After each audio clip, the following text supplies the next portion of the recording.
Veulen nummer 11 is van 6. Oh, nummer 10. Vullentje in maart zou iets meer ontwikkeling mogen hebben. Ook wat hoogbeniger mogen zijn. Hij heeft wel een edel hoofdje. Een hals die voldoende verlengd is. Ietsje horizontaal. Goede bovenlijn. Het kruisje is wat hellend. Vullentje heeft hard en droog beenwerk. Ook goed van standen.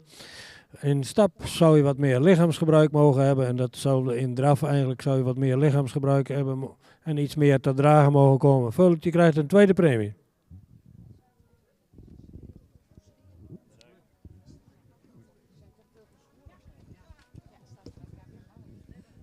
Zo, en met catalogus nummer 10 zijn we dus aan het einde gekomen van de veulenkeuring. Helaas geen eerste premies bij de merrieveulens. Dat betekent dat later in het middagprogramma alleen de 2 hengstveulens met een eerste premie in de baan gaan komen. Dat zijn catalogus nummer 1 en catalogus nummer 5. Die gaan dus strijden voor wie het beste hengstveulen is en wordt dan ook automatisch beste veulen van de dag. Jury gaat even aan de koffie en we verkassen naar baan 1 aan de voorkant bij de manege, waar we gaan vervolgen met de Entermerrie catalogus nummer 13.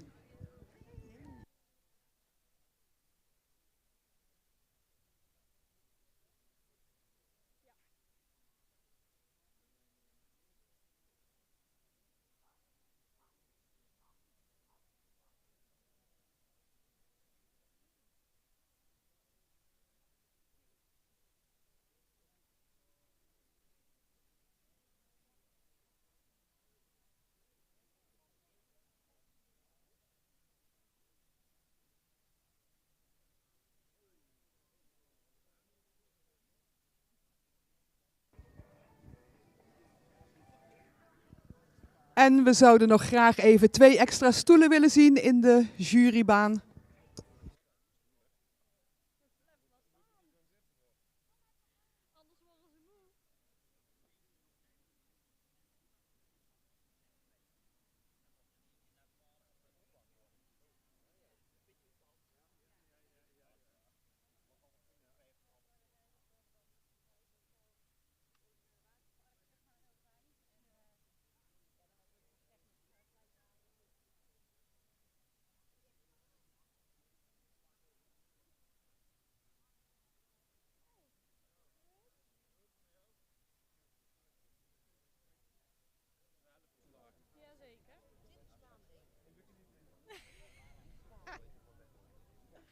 Heb jij je vandaag ook één?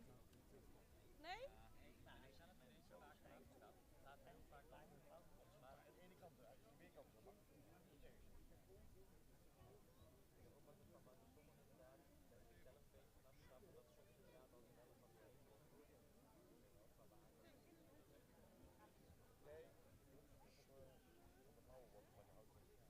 Nee, ik ken niet alleen het hele stuk.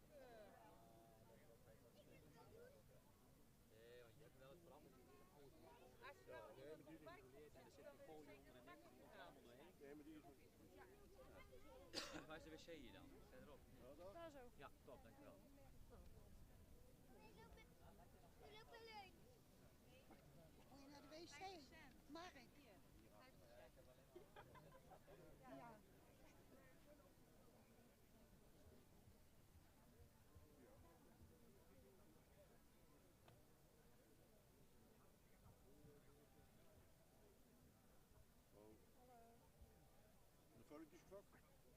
Ja. Ja, we hebben nou een Hilbert. Uit een Catalogus nummer 13 komt nu de baan in. Het enige deelnemer in deze rubriek. Dit is een nakomeling van Waander uit een stermerrie van Maurits.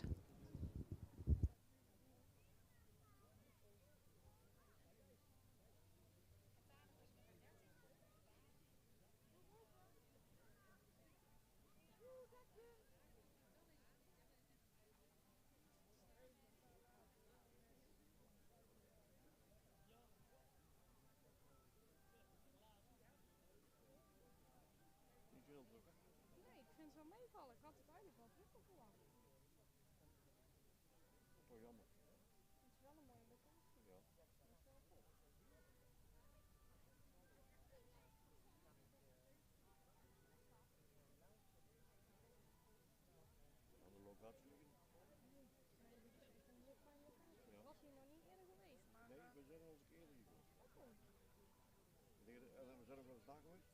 Ja, want daar was het eerst, hè? Ja, en toen is ik hier geweest. En in Pallingen. En in Pallingen dan ook een stuk ingegeven. Dat was toen ja. Kijk, de mond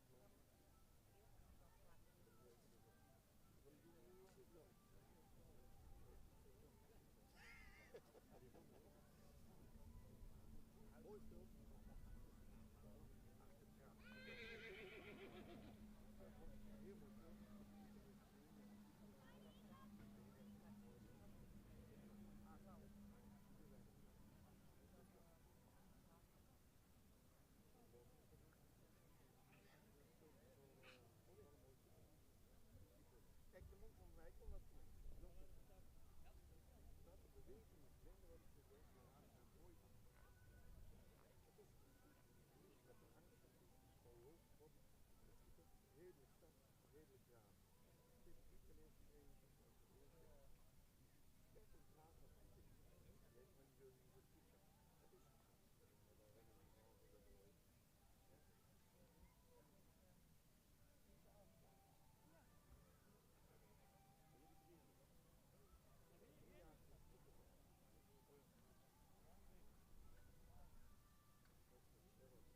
Niet veel samen? Nee.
Nummer 13, onze enige jaarling.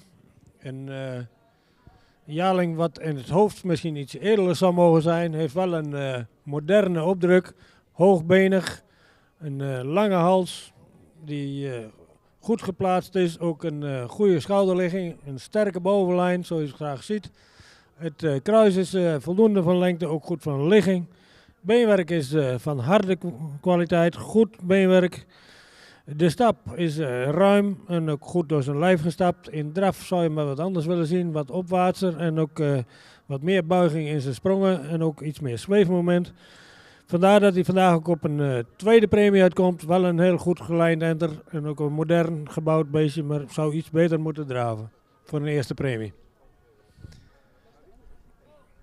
En hij is tevens vandaag ook het beste enter. Ja, inderdaad. Catalogus nummer 13. beloont vandaag met een tweede premie, maakt haar wel het beste enter van de keuring. Dus we hebben een mooie stalplaat en een eetbaar boeket voor de paarden. Voor de eigenaresse en fokker Manuela Jansen Kranenburg. Ik weet niet of ze aanwezig is, maar we hebben voor u een mooie stalplaat en een heel apart eetbaar boeket voor het paard.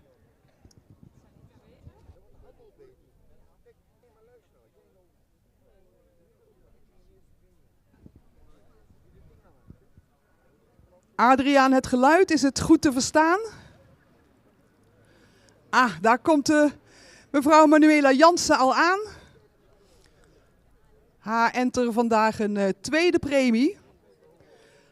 Maar toch het beste enter vandaag aanwezig op de fokdag Friespaard Limburg. Dus voor haar is de stalplaat en het eetbare boeket gaat naar het paard toe. Proficiat.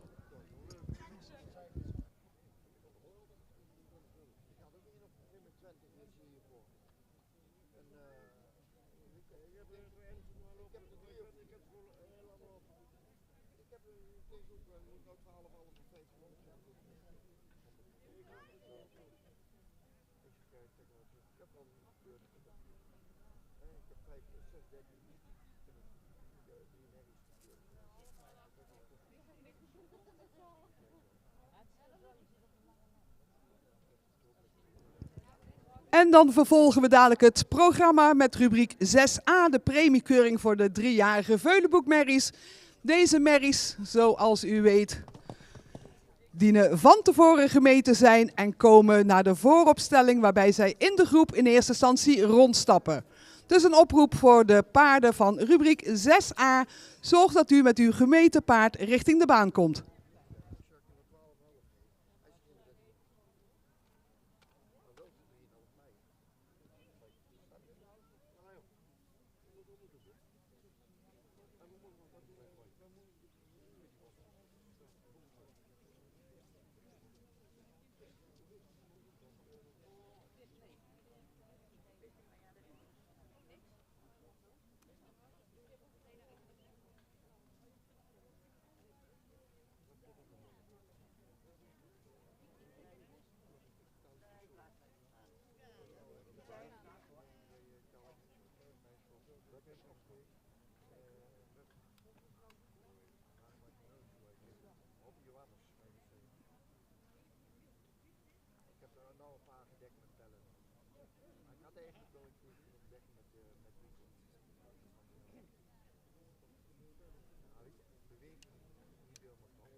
Jan, zit hier de voet bij? Nee.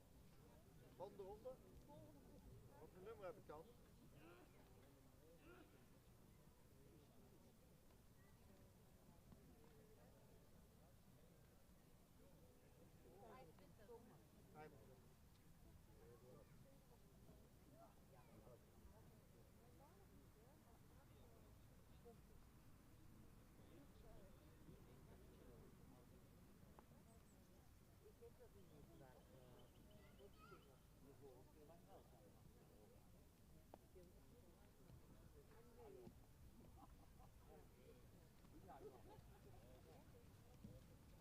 Nou, voet ook nog. Dubbele taken gedaan. Op Londen.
Zo, de paarden hebben dus in een groep rondgestapt voor de jury en nu gaan ze individueel beoordeeld worden.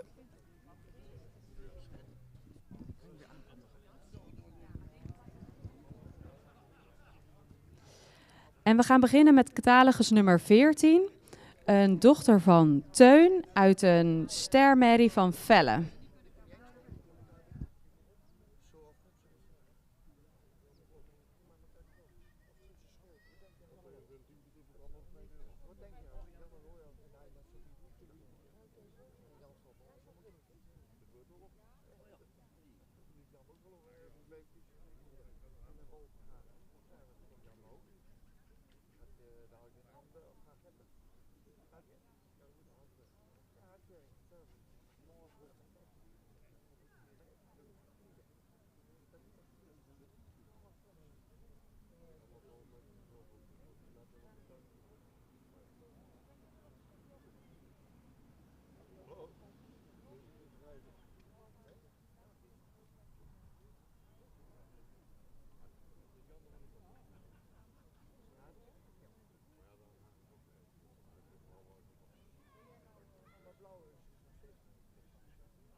En catalogus nummer 14 komt later terug voor primering.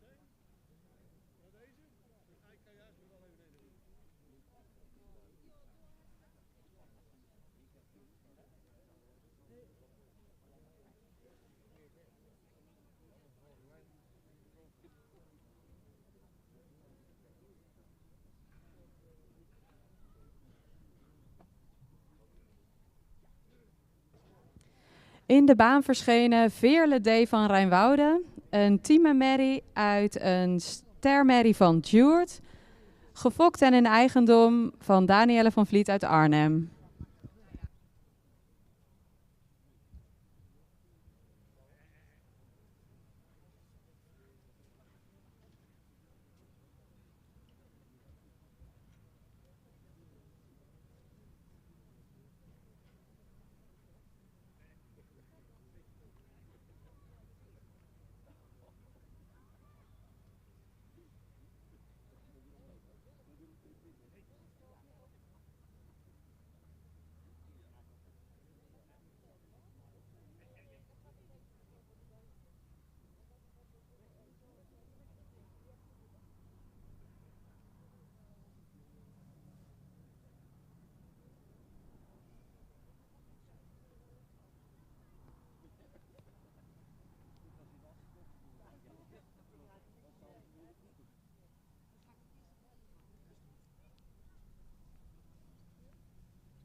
Ja, is goed gekomen.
Dat weet ik zeker dat jij dat niet zegt.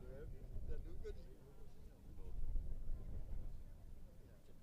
Maar dan ga ik het never nooit doen, hè? Dat is nooit gelukt.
Ook catalogus nummer 15 komt straks terug voor primering.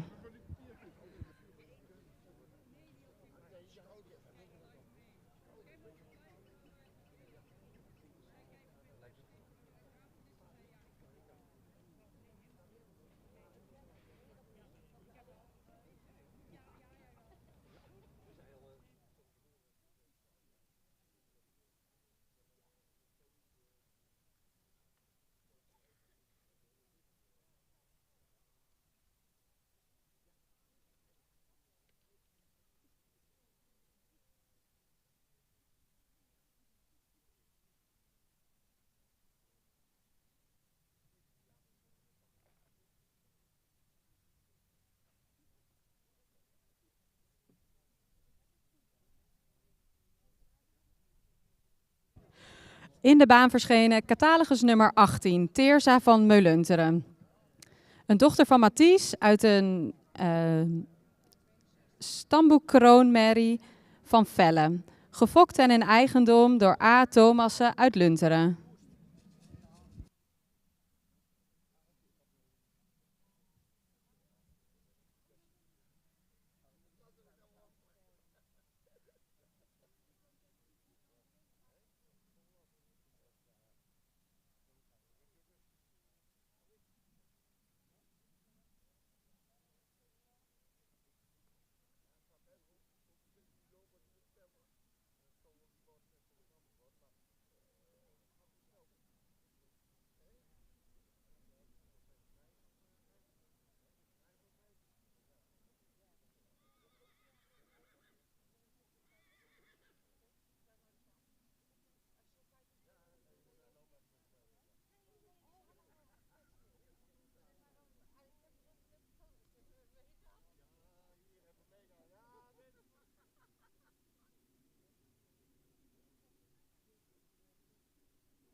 Catalogus nummer 18 mag ook zo dadelijk terugkomen voor primering.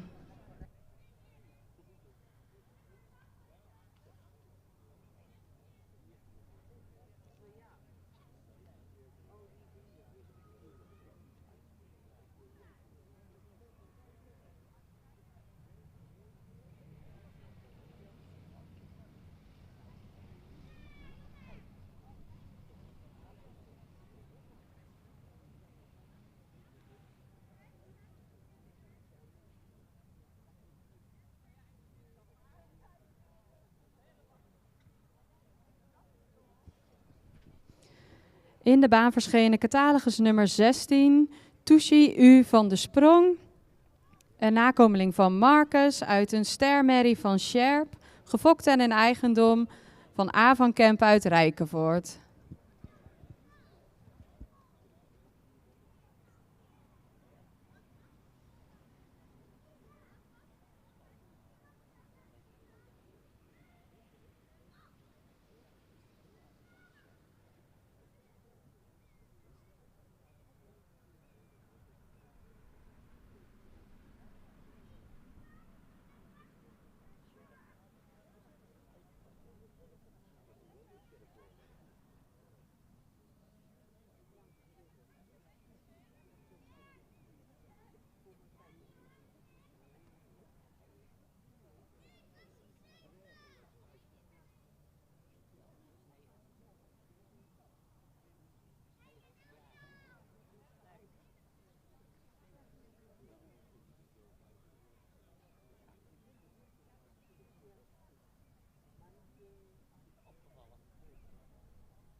Catalogus nummer 16 mag ook zo terugkomen voor primering.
In de baan verschenen nummer 17, de laatste merrie uit deze groep, want catalogus nummer 19 is afgemeld. Dit is Tracy Hadewig Dambene, een dochter van Jurre, uit de stermerrie van Alwin.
Catalogus nummer 17 mag ook zo terugkomen voor primering.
En ik heb voor u de voorlopige kwaliteitsvolgorde van rubriek 6a.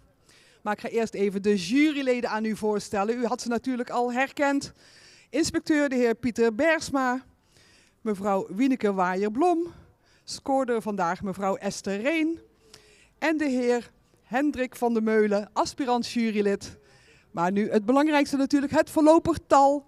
Catalogus nummer 17, gevolgd door catalogus nummer 18, 15, 14 en 16.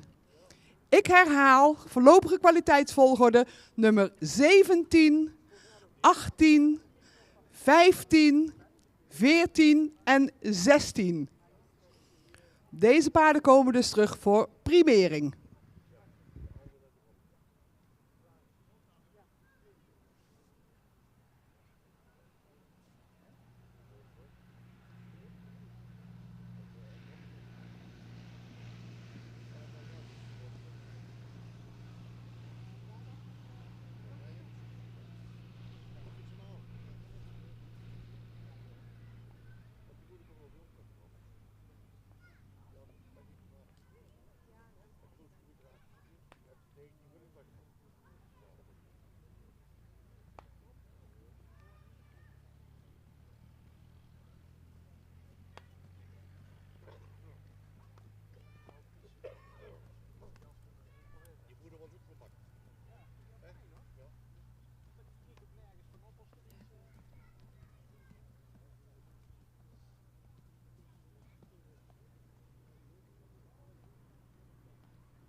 En ik neem aan dat we dadelijk een van de bestuursleden erbij krijgen voor de linten.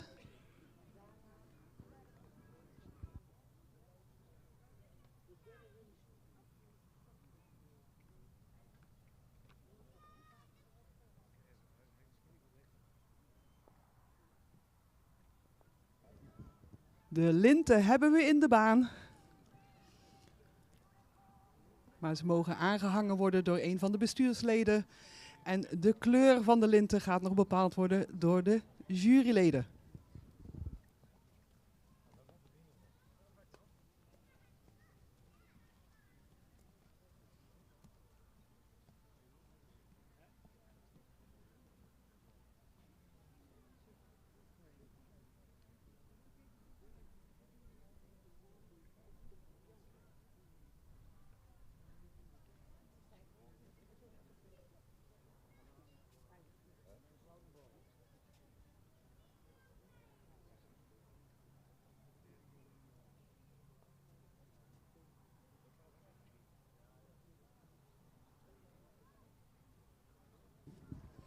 De jury is eruit. Het woord is aan de heer Piet Bergsma. We beginnen met catalogus nummer 16. Ja, dankjewel. Onze eerste groep opname. Dus een goede groep paarden die eigenlijk over het algemeen goed stapten. Ik begin met nummer 16. Dat is een paard wat voldoende edel is in zijn hoofd is. Zou iets meer nek kunnen hebben. De hals is Voldoende verticaal, ook een goede schouderligging. In de bovenlijn, vooral kruis-lendenpartij, zou voor een 3-jarig paard sterker moeten zijn. Meer aangesloten moeten zijn. Het kruis is voldoende van lengte, maar wat hellend. Het paard zou ook iets harder en droger in het beenwerk mogen zijn. De stap was voldoende ruim, ook makkelijk door zijn lijf gestapt. In draf maakt hij heel veel front. En daarbij valt het dan op dat hij zijn rug een beetje laat zakken. En daarbij zou je ook meer het achterbeen onder het lichaam mogen plaatsen. Het paard wordt vandaag opgenomen in het stamboek met een derde premie. Nummer 14 is ook een paard wat voldoende edel in zijn hoofd is. Heeft een lange hals die iets horizontaal is. Goede schouderligging. Ook een sterke bovenlijn. Kruis zou iets meer lengte mogen hebben. Is wel goed van de ligging. Paard beschikt wel over droog beenwerk. De stap is wel voldoende ruim, maar mist daar wat tact in. Zou wat tactmatiger mogen stappen. In draf is hij ruim en zou iets meer het voorbeen uit mogen leggen. Paard wordt ook vandaag opgenomen in het stamboek met een derde premie.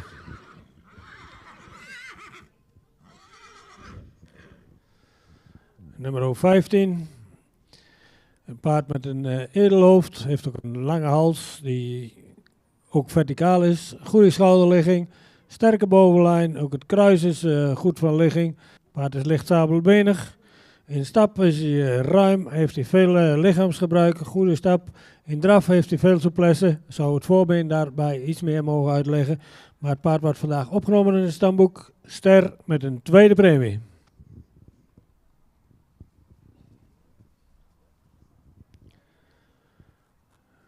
Nummer 18, ook een paard wat voldoende edel in het hoofd is, heeft ook voldoende halslengte. Goede schouderligging, in het middenstuk is hij wat lang, wat gerekt in het middenstuk. Het kruis zou iets meer lengte mogen hebben. Het paard beschikt wel over droog beenwerk. In stap is hij ruim, heeft hij voldoende kracht en ook goed lichaamsgebruik. In draf blijft hij wat op de voorhand. Zou hij ook iets meer onder mogen treden, maar het paard wordt vandaag opgenomen in het stamboek Ster met een tweede premie.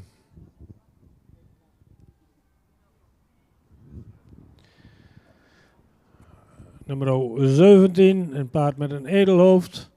Heeft een lange hals. Zou iets meer rasuitstraling kunnen hebben. Heeft een goede schouderligging. Ook voldoende sterk in de bovenlijn. Kruis is goed van ligging, ook van lengte. Beenwerk is van goede kwaliteit. Een paard wat makkelijk stapt, goed en ruim stapt en ook door zijn lijf stapt. Een hele goede stap. In draf is hij opwaarts, heeft hij ook een goed achterbeengebruik, ook voldoende zweefmoment. Paard wordt ook vandaag opgenomen in het stamboek Ster met een tweede premie.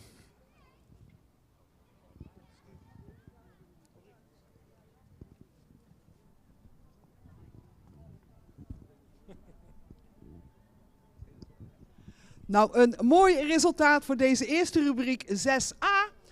Alle paarden opgenomen in het stamboek, alle paarden geprimeerd. Catalogus nummer 16 en 14 met een derde premie. En op kop geplaatst nummer 17, gevolgd door 18 en 15. Vandaag ster geworden met een tweede premie. Proficiat.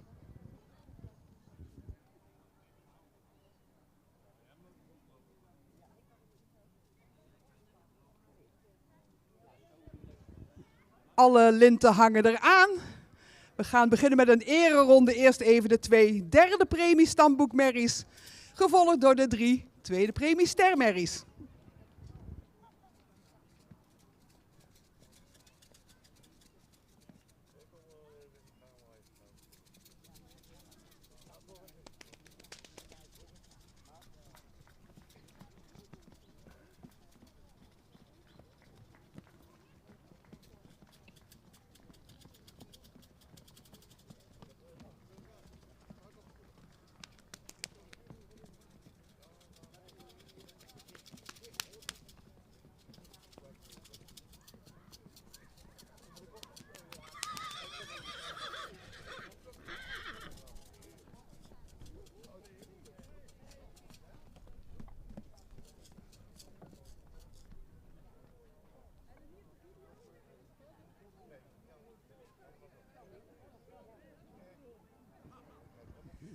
En na dit mooie resultaat van rubriek 6a kunnen we natuurlijk niet wachten op rubriek 6b.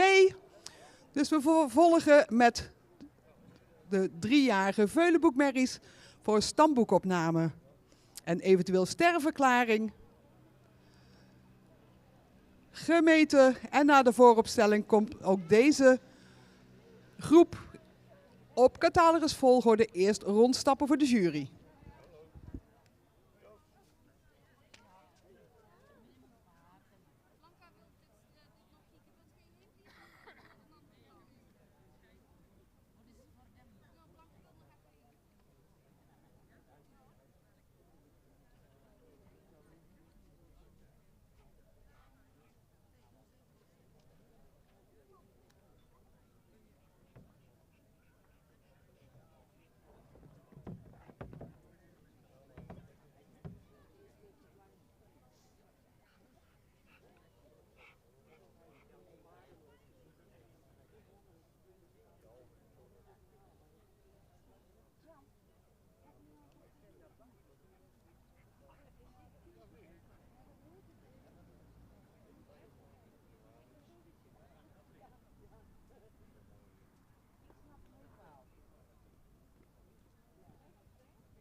Het rondstappen in de groep is natuurlijk bedoeld voor deze 3-jarige Veulenboekmerries om een beetje te acclimatiseren, te wennen aan de baan, hebben wat steun aan elkaar.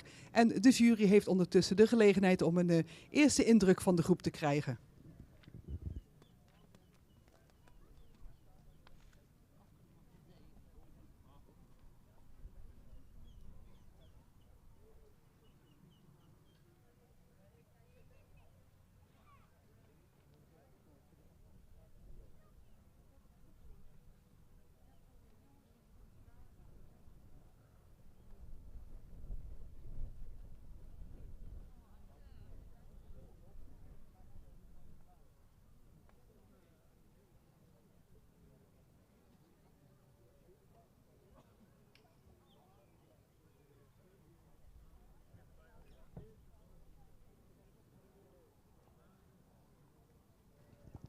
En na het rondstappen volgt de individuele beoordeling van de paarden.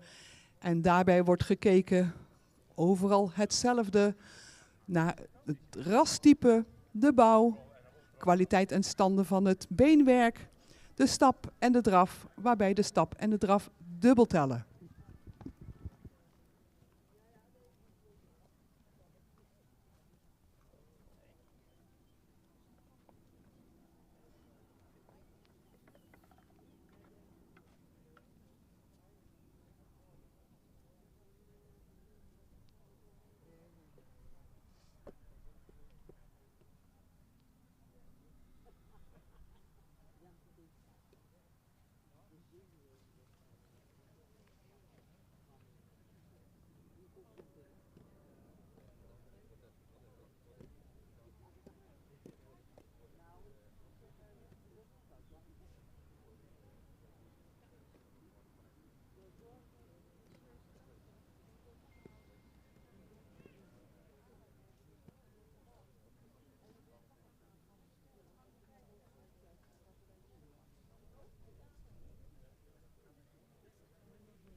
In de baan verschenen catalogus nummer 20, Uwke van het Oostende.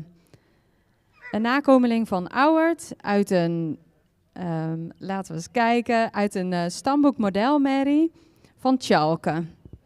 Gefokt door Brinks uit Wapserveen en nu in eigendom van H&F van Rossum uit Mare-Kessel.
Catalogus nummer 20 komt zo terug voor primering.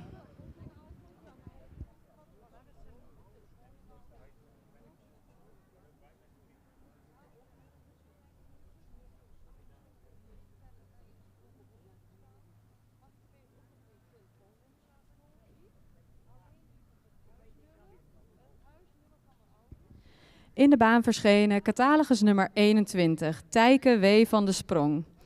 Een Auwert-merrie uit een stermerrie van Beert. Gefokt en in eigendom door A. van Kempen uit Rijkenvoort.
Ook catalogus nummer 21 mag zo terugkeren voor primering.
In de baan verschenen catalogus nummer 25, Uniek van de Gonda.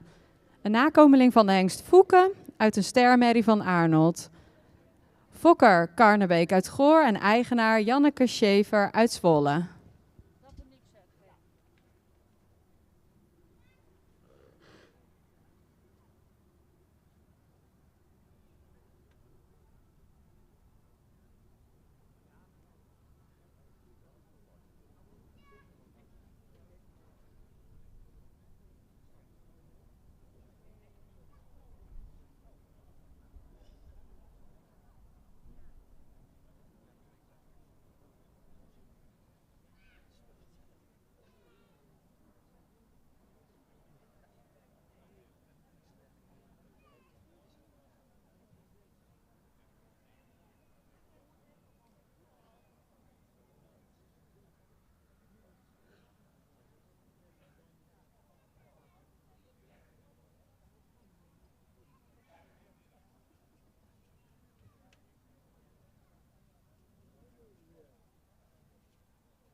Catalogus nummer 25 komt ook terug voor primering.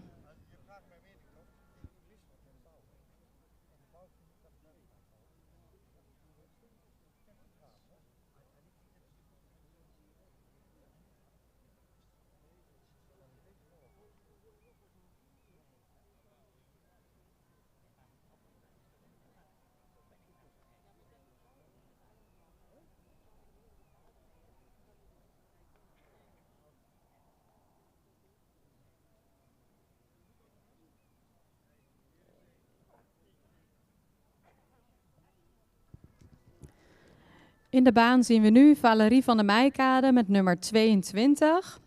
Een nakomeling van Teun uit een stermerrie van Tjalle. Gefokt en in eigendom van W. Lokhorst uit Ederveen.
Catalogus nummer 22 mag ook zo terugkomen voor primering.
In de baan verschenen catalogus nummer 24, Valerie van de Demro Stables.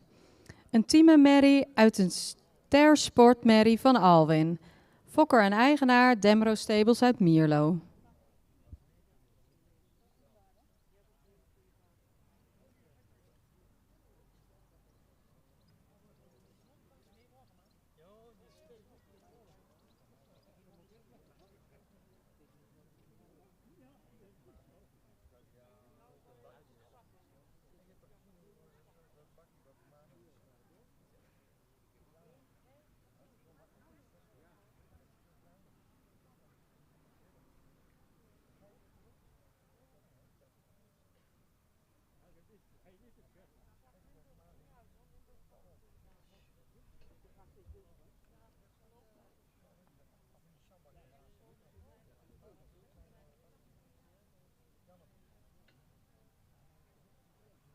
Hey, er ging iets mis.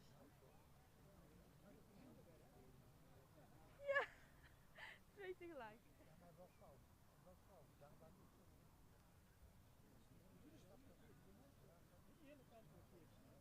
Ja.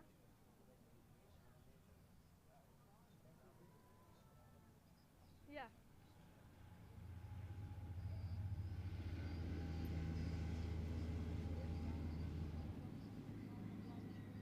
Oké. Ja.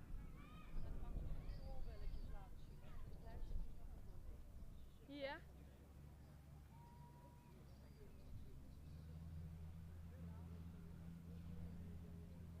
Ja.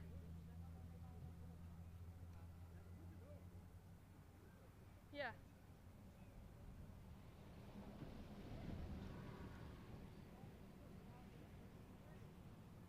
Ja. Oké. Ja. Ja. Helemaal goed. Ja, ik ben nu Stan en Demi aan het helpen, maar ja, mijn veulen gaat voor als ik heel eerlijk ben. Dus dan ga ik even mama bellen en even kijken of ik een auto heb die voor de trainer kan en dan rijden we er gewoon naartoe. Dan, nou, super.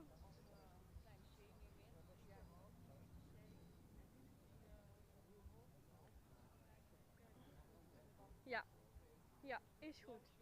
Oké, dank je. Doei.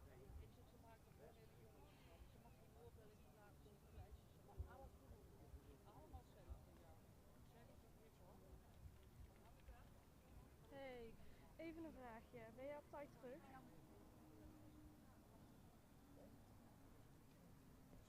Want wij moeten met die kleine naar de kliniek.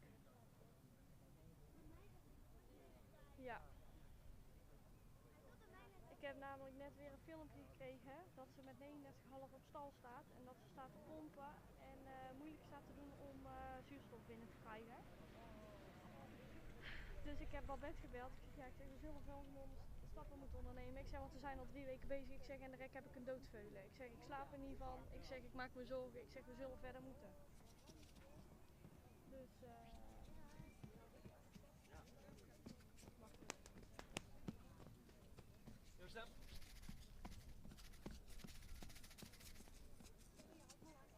wacht even, ik moest even rammelen.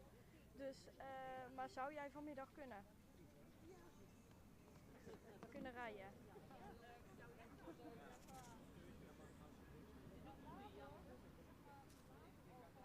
Ja, maar ja, anders krijgen we papa.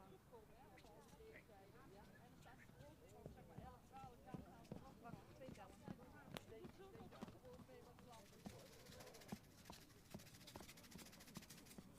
Ja, ik ben er weer.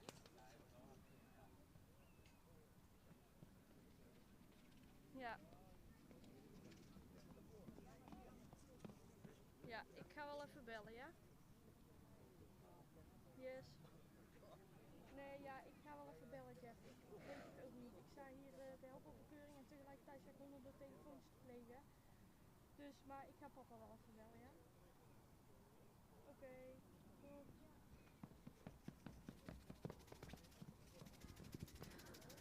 Catalogus nummer 24 mag ook zo terugkomen voor primering.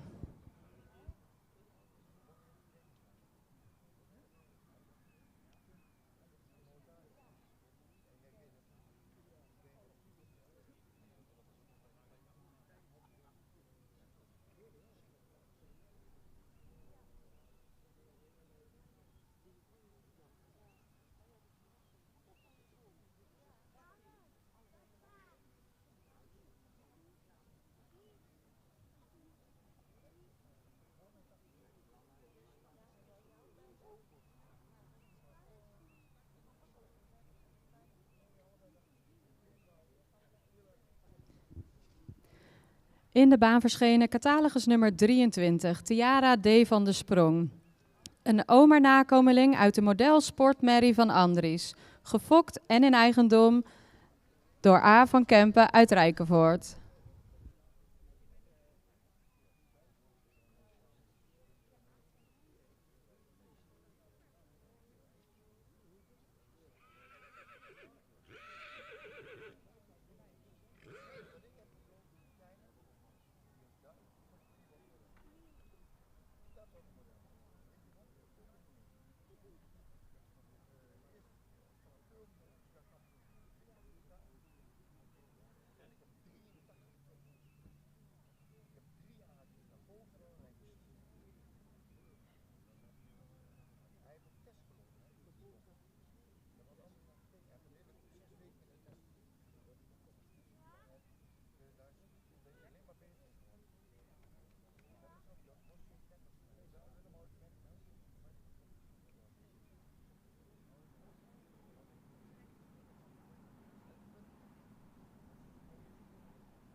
Nummer 23 mag ook terugkomen voor primering.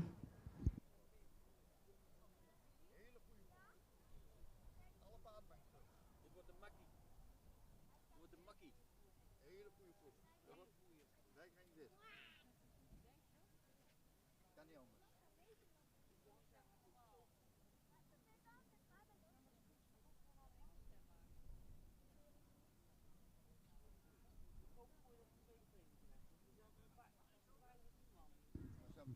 En dit was alweer de laatste van de rubriek 6b. We gaan eens luisteren wat de voorlopige kwaliteitsvolgorde gaat worden.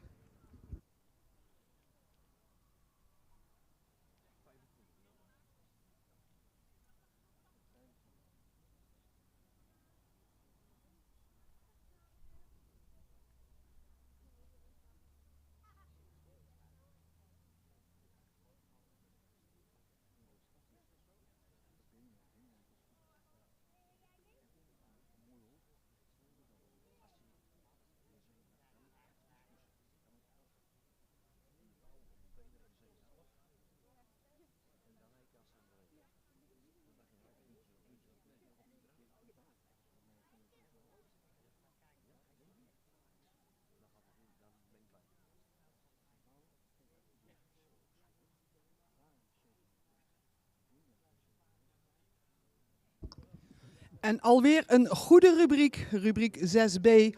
Alle paarden opgenomen en alle paarden geprimeerd. Ze gaan terugkomen in de volgende volgorde. Catalogus nummer 20, 24, 22, 23, 21 en 25. Ik herhaal. Catalogus nummer 20, gevolgd door 24, 22, 23, 21 en 25.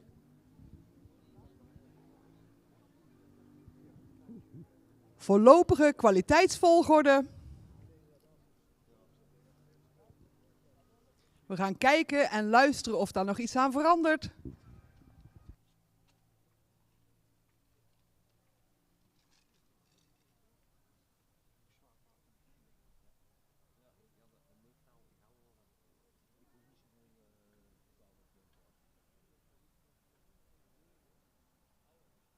is zwaar om te zien, Jan, maar komt het door.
Puzzelen, kijken, wikken en wegen. Allemaal 3-jarige veulenboekmerries. Allemaal terug voor primering. Lopen ze op de juiste plaats, kloppen de punten.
Ik hoor Piet Bergsma zeggen, zo doen we het.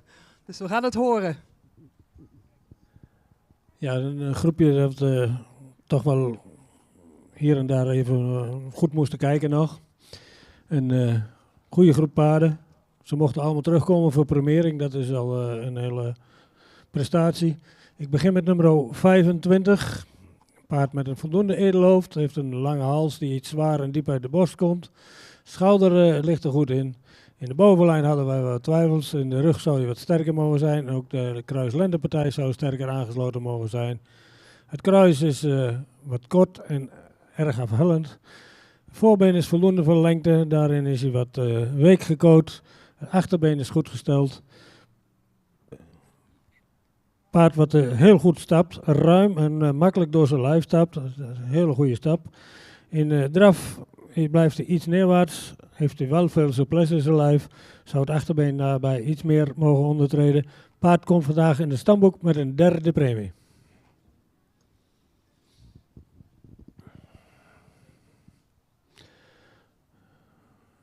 Nummer 21. Paard wat voldoende edel is en hoofd is. Zou iets meer nek mogen hebben. Heeft een voldoende lange hals die iets horizontaal is. In de bovenlijn is hij sterk. Misschien op een lendenpartij ietsje strak. Kruis is voldoende voor lengte, maar ook wat hellend. Paard zou iets meer voorbeenlengte mogen hebben. In stap had hij wat moeite af en toe met de takt, ook met de ruimte.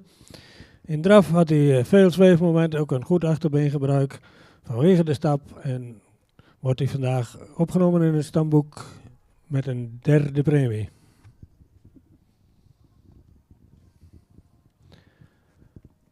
Nummer 23 is een modern, lang gelijnd paard, hoogbenig. Zou iets edeler in zijn hoofd mogen zijn. Heeft een voldoende lange hals die ook goed geplaatst is. In de bovenlijn is het paard sterk. Het kruis is voldoende voor lengte, maar wat hellend. Een paard heeft een lang voorbeen. Ook kwalitatief hard beenwerk. Is iets sabelbenig en wat week gecoat. De draf... De stap was voldoende ruim, ook door zijn lichaam gestapt. In draf zou hij wat opwaartser mogen zijn. En heeft hij wel voldoende buiging in het achterbeen. Maar zou hij iets meer onder mogen treden. Paard komt vandaag in het stamboek. En wordt ster met een 2e premie.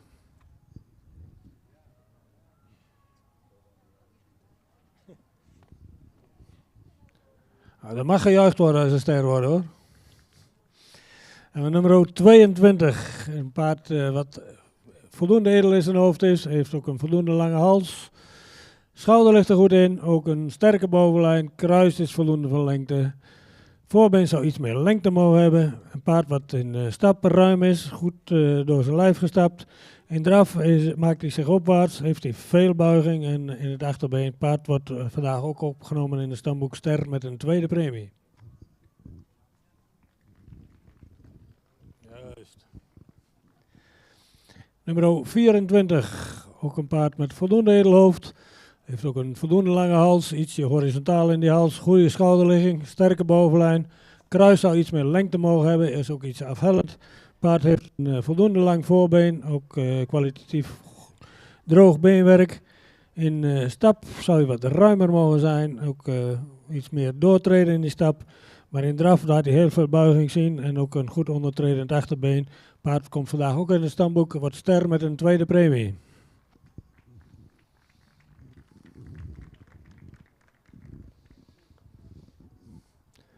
Nummer 20, een paard met een voldoende edelhoofd, heeft een lange hals die ietsje diep uit de borst komt, is wat zwaar aan die voorkant, heeft een sterke bovenlijn. Kruis is ietsje afhellend, wel voldoende van lengte. Het paard heeft een lang voorbeen, is ook hoogbenig, kwalitatief goed beenwerk. In stap is hij voldoende ruim en ook goed krachtig door zijn lijf gestapt. In draf zou je iets meer mogen overtuigen, ook iets meer buiging in het achterbeen mogen hebben. Paard wordt ook vandaag opgenomen in het stamboek Ster met een tweede premie.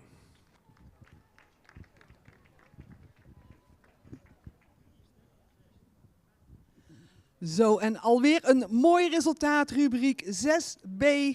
Alle paarden terug voor primering. 2 met een derde premie, catalogus nummer 21 en 25.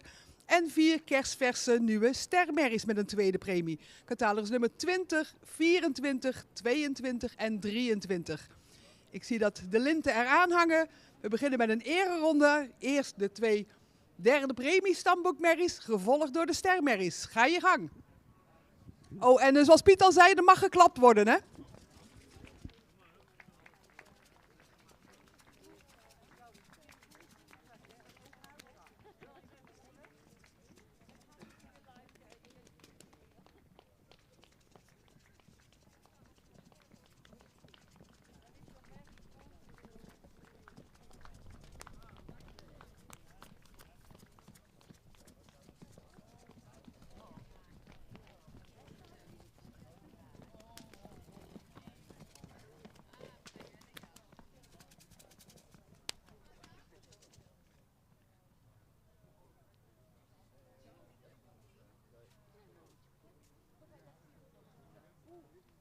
Ik zag er nog helemaal aankomen. Dat was een hele goede voetbal. Ik had al in de eerste gelegd.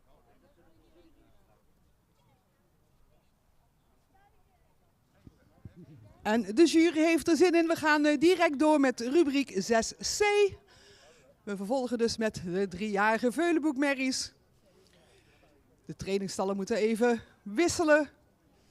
Kan de jury even een kopje koffie doen en lekkere appelflap eten. Dat geldt natuurlijk ook voor jullie allemaal. Achter jullie hebben we de kraam met de koffie en broodjes en noem het maar op. Dus even 5 minuutjes.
En de show voor het middagprogramma komt zojuist aan, zien wij.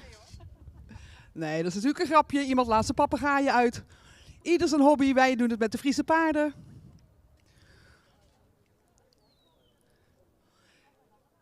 En hadden we vanmorgen wat afmelders en niet zo'n geringe en niet een grote deelname bij de jeugd. We hebben mooie volle rubrieken bij de 3-jarige Veulenboekmerries.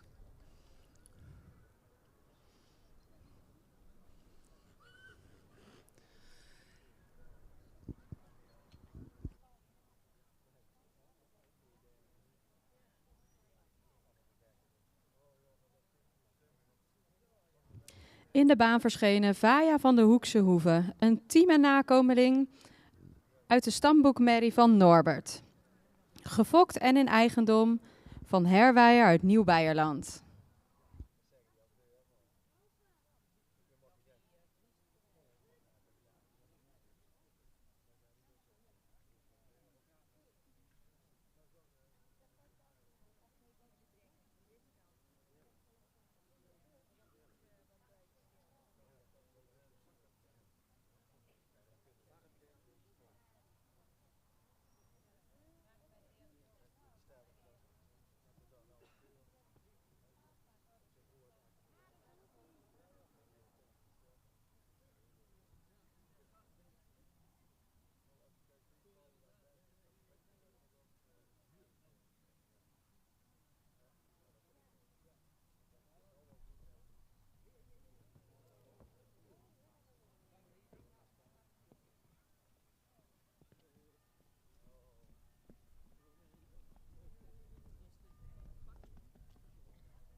Nummer 26 mag straks terugkomen voor primering.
In de baan verschenen catalogus nummer 28, Uniek Rix Dambene.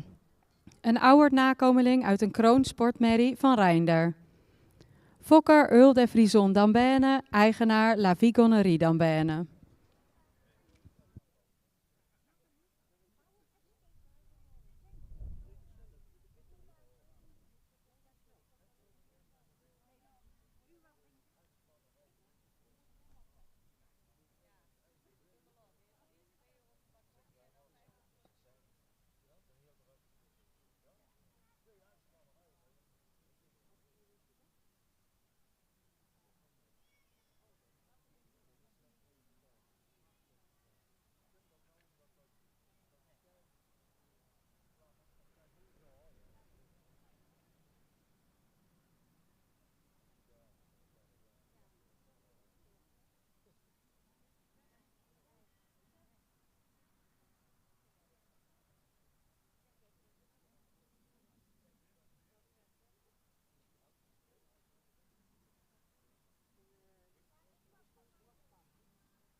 Nummer 28.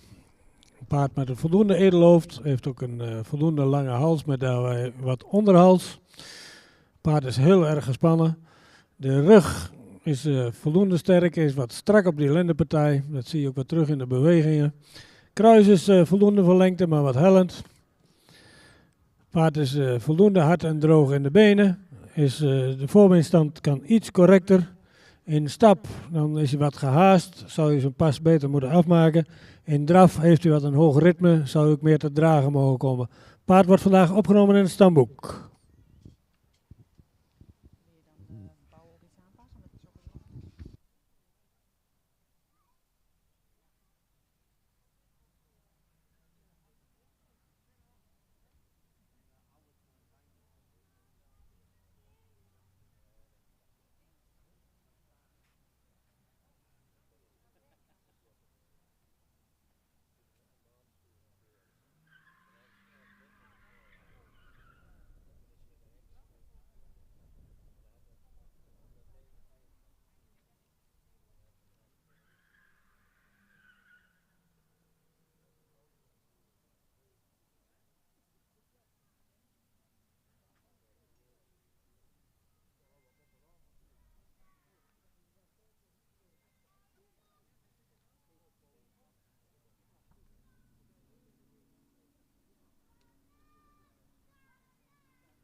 In de baan verschenen catalogus nummer 27, Tjitske van de Hamelspoel. Een nakomeling van Omer uit de stermerrie van Deutschen.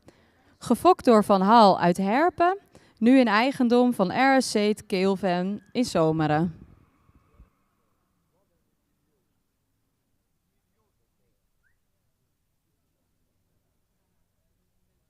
Tussen twee paarden evenementen in. Ja, daar heeft geen vijand. Nee. Hij rijdt nou wel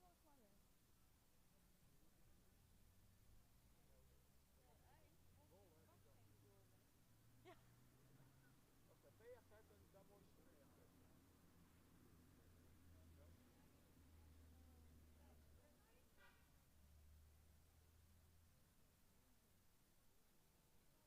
En dan ook nog even een toeter na.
Nummer 27 zou iets eerder in zijn hoofd mogen zijn. Hij heeft wat een recht neusbeen. Heeft een lange hals die ook goed geplaatst is. Goede schouderligging. Maar dan zou je het middenstuk sterker moeten zijn voor een 3-jarig paard. Ook kruislendenpartij zou iets beter aangesloten mogen zijn. Het kruis is goed van lengte, ook goed van ligging. Paard is wat sabelbenig en zou wat meer lengte in het voorbeen mogen hebben. En het is wat een gerekt paard. Dat zie je ook wat terug in de bewegingen. In stap is hij wat kort en wat gehaast. In draf dan zou je wat opwaartser mogen lopen. En ook het achterbeen meer onder het lichaam mogen vouwen. Paard wordt vandaag ook opgenomen in het stamboek.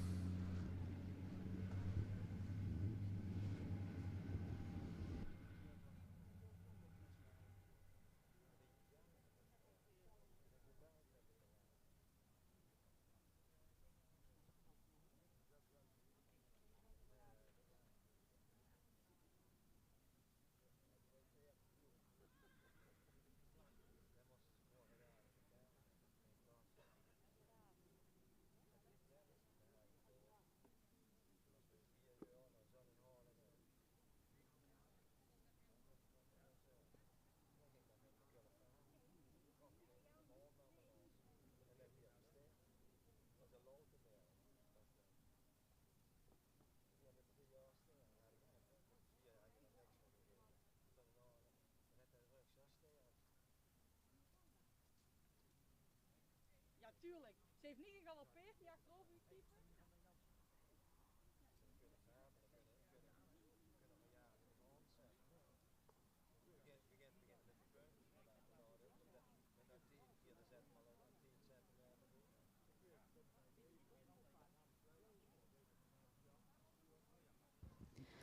In de baan verschenen catalogus nummer 30, Tia Amore D van de Sprong.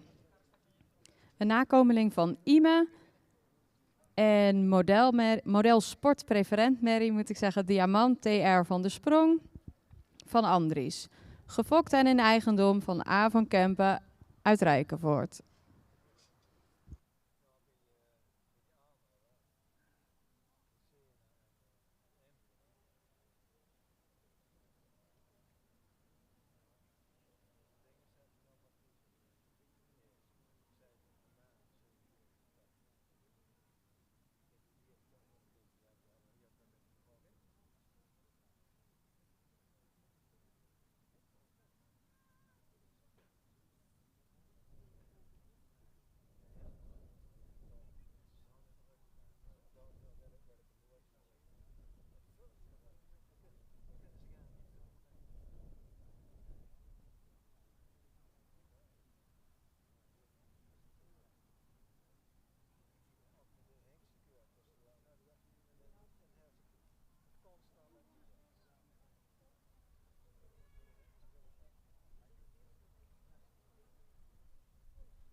Catalogus nummer 30 mag zo terugkomen voor primering.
In de baan zien we nu catalogus nummer 29, Tooske van de Dompstede.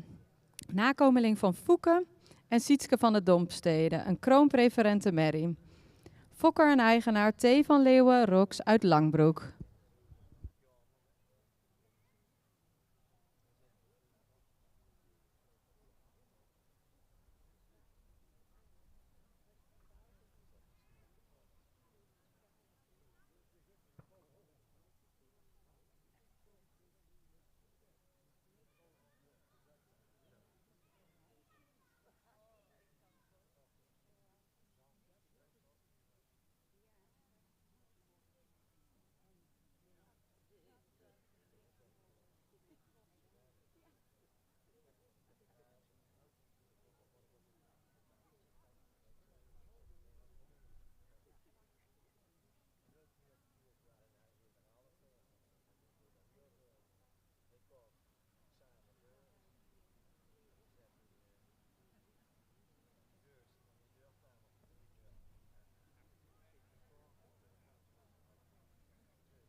Ook nummer 29 mag zo terugkomen voor primering.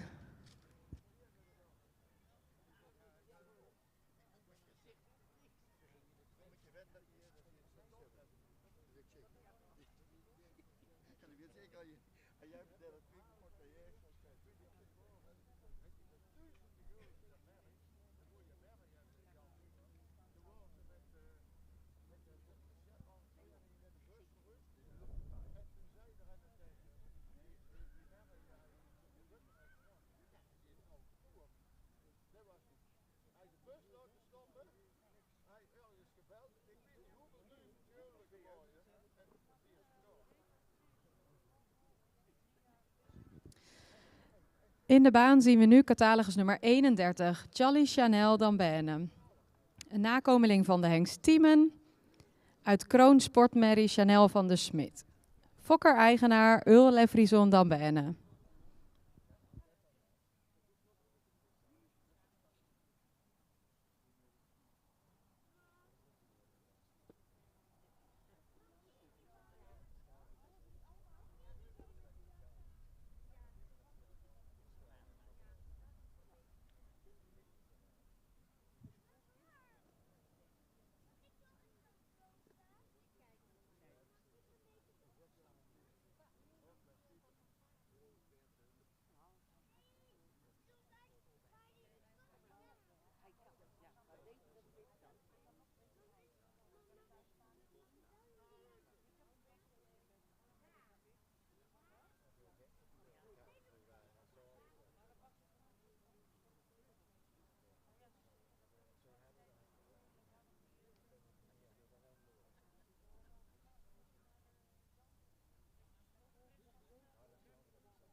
Nummer 31 is een paard wat iets edeler in zijn hoofd zou mogen zijn. Heeft wat een recht neusbeen.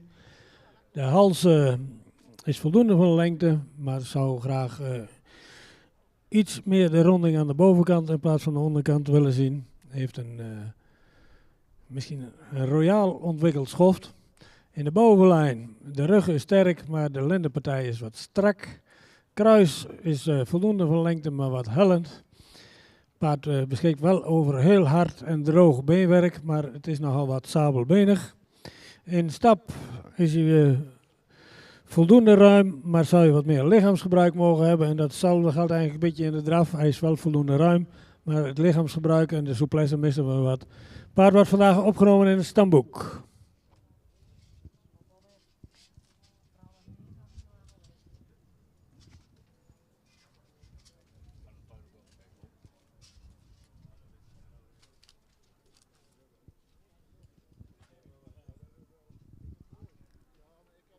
Dit was het laatste paard uit rubriek 6C.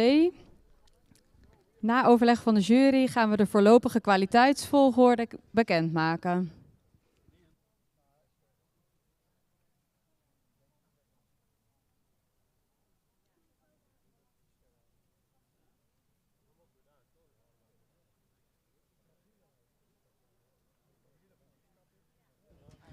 De voorlopige kwaliteitsvolgorde is als volgt.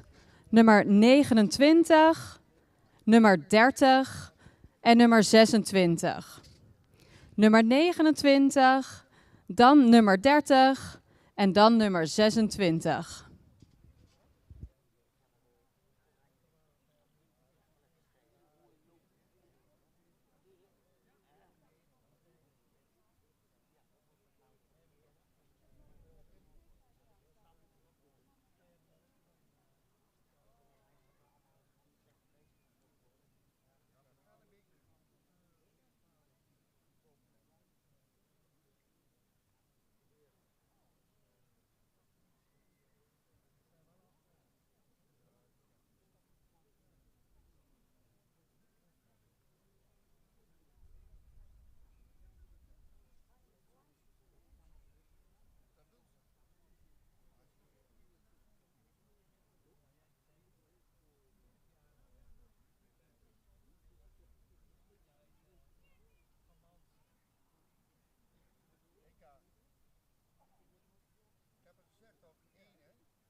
De jury is klaar voor de toelichting, dus ik geef het woord over. Ja, dankjewel. Ik begin met nummer 26. Dat is een groterramig paard, ook een groot paard. Paard wat voldoende edel in zijn hoofd is. Heeft ook een lange hals die goed geplaatst is. Schouder ligt er goed in. In de bovenlijn zou hij sterker moeten zijn voor een 3-jarig paard. Ook de kruislendenpartij zou sterker aangesloten moeten zijn.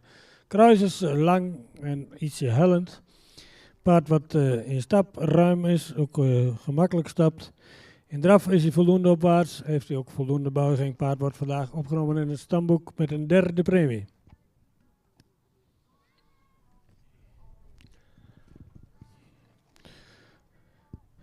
Nummer 30 is een paard met een sierlijke beleiding, ook een voldoende edel hoofd, een lange verticale hals, goede schouderligging, sterk in de bovenlijn, ook een kruis wat ietsje afhellend is, maar wel voldoende lang.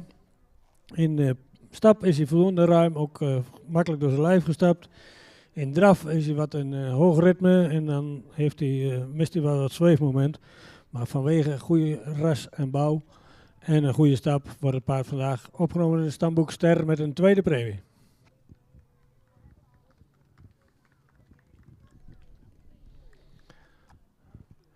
Nummer 29 is een paard met een edel hoofd. Heeft ook een lange hals die iets horizontaal is. Goede schouderligging in de bovenlijn. De rug is voldoende sterk. Kruis-lendenpartij zou ietsje sterker mogen zijn. Kruis is voldoende van lengte, ietsje hellend. Heeft een lang voorbeen. Kwalitatief goed beenwerk. Paard wat ruim stapt en goed door zijn lijf stapt. In draf is hij voldoende opwaarts, heeft hij ook veel ruimte. Paard wordt vandaag ook opgenomen in het stamboek Ster met een tweede premie.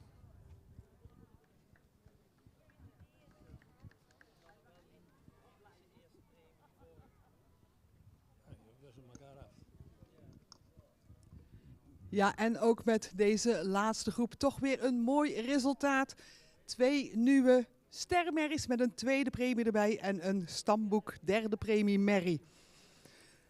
Opgenomen in het stamboek in deze groep zijn catalogus nummer 27, 28 en 31. Stamboek met een derde premie, dus catalogus nummer 26. En de 2 kerstverse nieuwe stermerries nummer 29 en 30.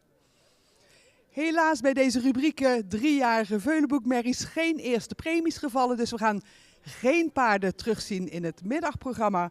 Nog even een moeilijke taak voor de jury. Er mag dadelijk bepaald worden welke de beste 3-jarige stermerrie is.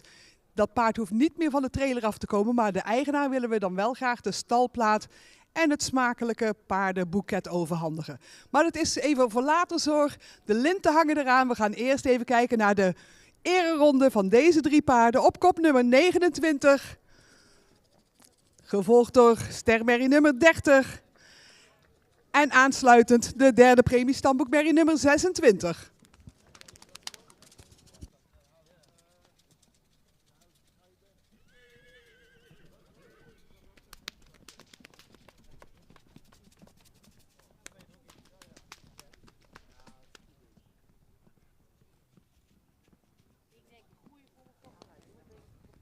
De paarden hebben de vaart erin en dat gaan we ook hier doen in de keuringsbaan. We gaan vervolgen met rubriek nummer 7.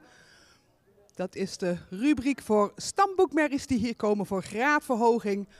Dus oproep aan de eigenaren trainingstallen. De paarden van rubriek nummer 7 komen individueel de baan in, worden ook individueel gekeurd.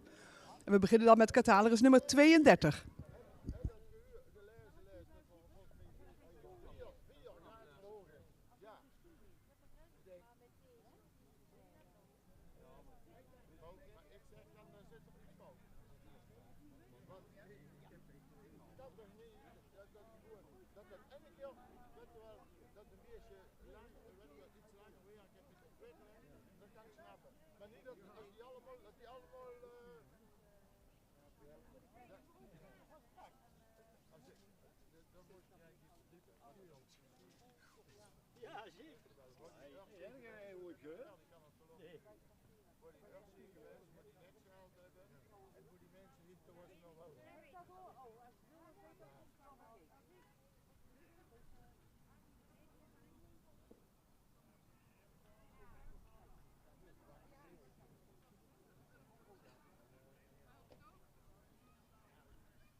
In de baan verschenen nummer 32, de merrie Nora. Vader Sipke, moeder stamboekmerrie Zora van het Middengras van Reinder. Fokker en eigenaar G. Blom uit Haps.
Paard nummer 32, een paard met een edelhoofd.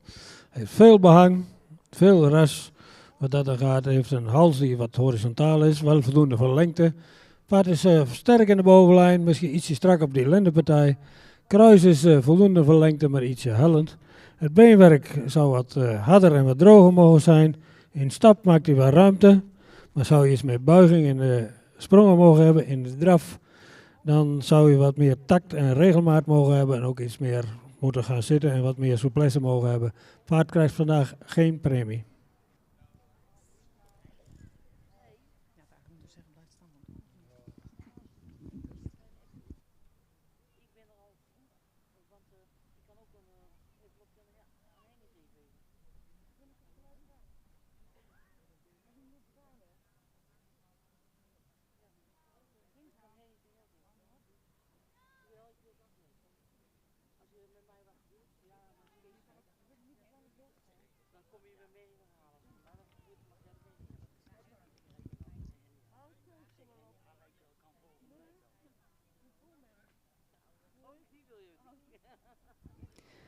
In de baan zien we nu catalogus nummer 33, Rikst van de Kruidplaats.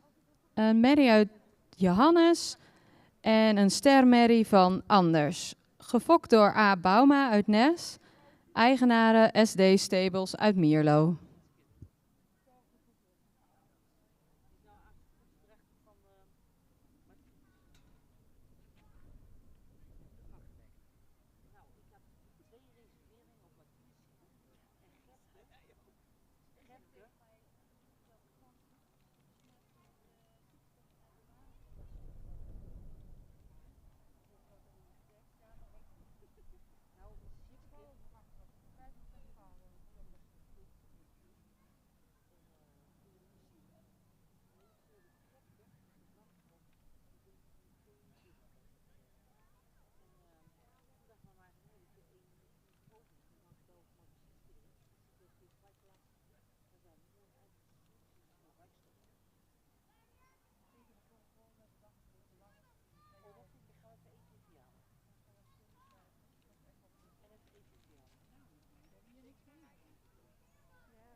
Nummer 33 mag zo terugkomen voor primering.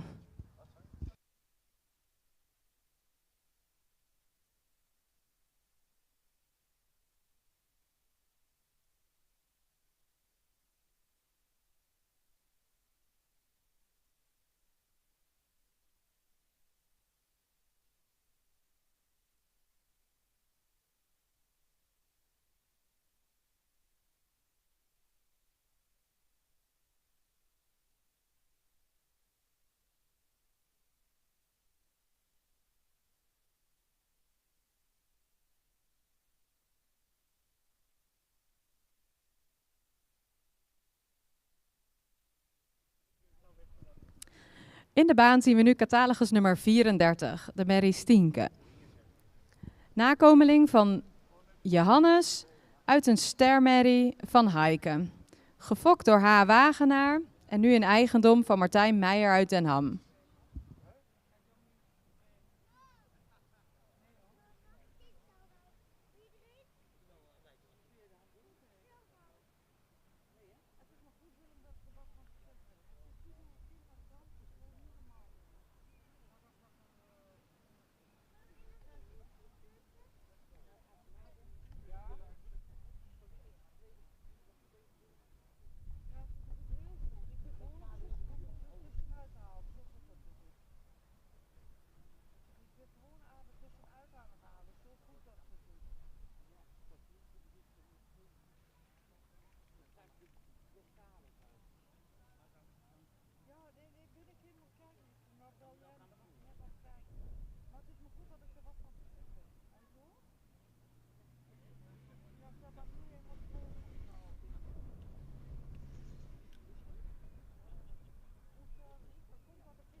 Dit was het laatste paard uit deze rubriek, maar dit paard mag ook gelijk weer terugkomen. De voorlopige kwaliteitsvolgorde in deze rubriek is nummer 33 en dan nummer 34. Eerst nummer 33 en dan 34.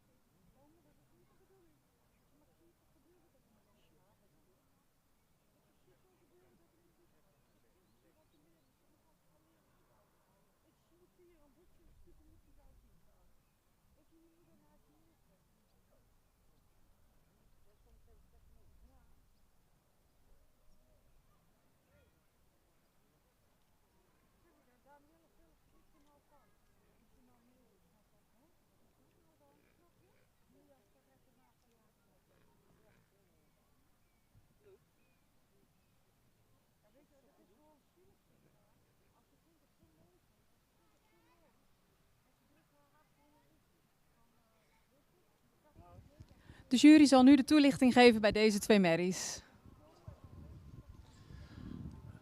We hadden 3 stamboekmerries voor graadverhoging. 1 is niet verhoogd en deze 2 komen terug voor primering. En dan begin ik met nummer 34.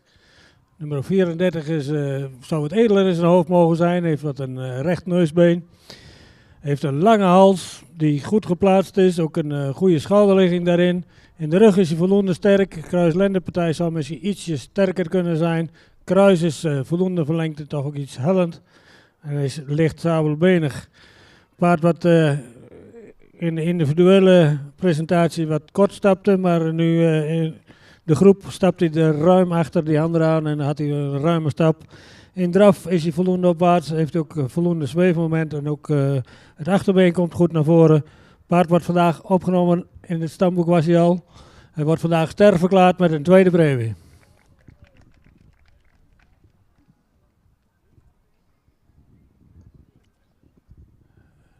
Nummer 33 is een paard wat voldoende edel in zijn hoofd is. Zou iets meer neklengte mogen hebben. Heeft wel een lange hals die ook goed geplaatst is. Schouder is ietsje aan de steile kant. Hij heeft wel een sterke bovenlijn. Zou iets meer rek in de rug kunnen hebben. Het kruis is lang en goed van ligging. Paard wat ruim stapt, goed door zijn lijf stapt. In draf dan maakt hij hem groot. Heeft hij goed voorbeengebruik en het achterbeen komt er goed onder. Paard wordt door vandaag ook ster verklaard met een tweede premie.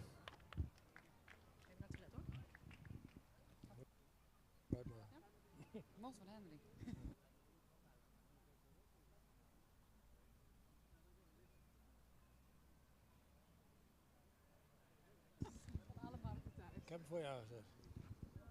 Nou, een mooie rubriek stamboekmerries voor graadverhoging. 2 nieuwe tweede premie stermerries. En hoe makkelijk is dat? De eigenaren staan er al bij.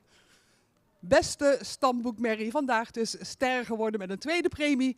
Krijgen natuurlijk de welbekende mooie stalplaat van Fokvereniging het Fries Paard Limburg. En een eetbaar boeket voor het paard. Jij mag er ook zelf soep van maken, maar ik denk dat het paard hem verdiend heeft. Geef jij hem even aan. Even voor de foto. Ik hoef er niet bij. Even mooi op de foto vandaag. En dadelijk natuurlijk een mooie ereronde van deze 2 nieuwe tweede premie stermerries. En zoals ik al zei, bij de 3-jarige helaas geen eerste premie vandaag. Maar wel 9 nieuwe stermerries. Dat is toch een mooie weide vol. Van deze 9 tweede premie stermerries heeft de jury bepaald dat er eentje de beste was. En daarvoor hebben wij niet het paard meer nodig, maar wel graag de eigenaar van catalogus nummer 20. Want ook voor u hebben wij een mooie stalplaat en een eetbaar paardenboeket. Dus meneer Van Rossum, komt u even de baan in.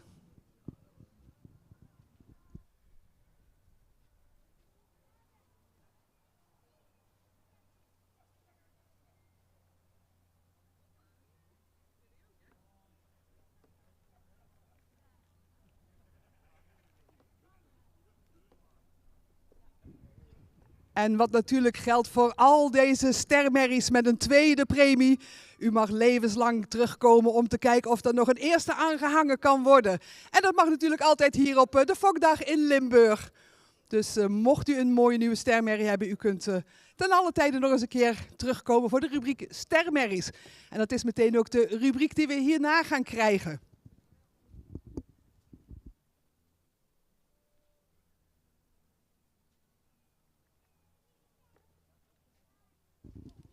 Nou, de felicitaties voor de beste driejarigen, de stalplaat, het boeket voor het paard. En dan zeggen wij tot volgend jaar. Helemaal goed, dankjewel.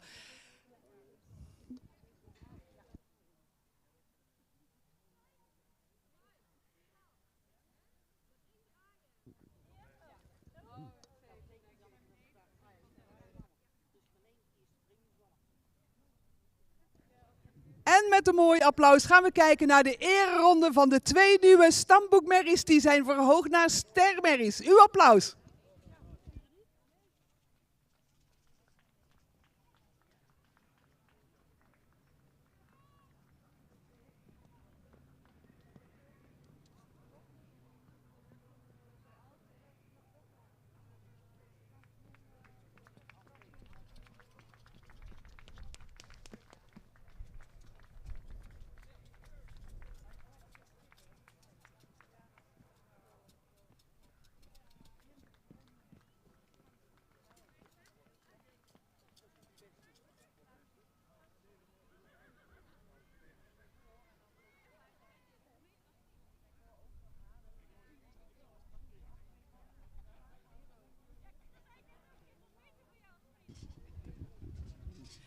En door, zeggen ze dan. We gaan verder met rubriek nummer 8. De premiekeuring van de 4 tot en met 6-jarige stermerries. 3 paarden hebben we daarvoor in het vuur. En we gaan beginnen met catalogus nummer 35.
En we hebben met catalogus nummer 35 de eerste 4 tot en met 6-jarige stermerrie in de baan.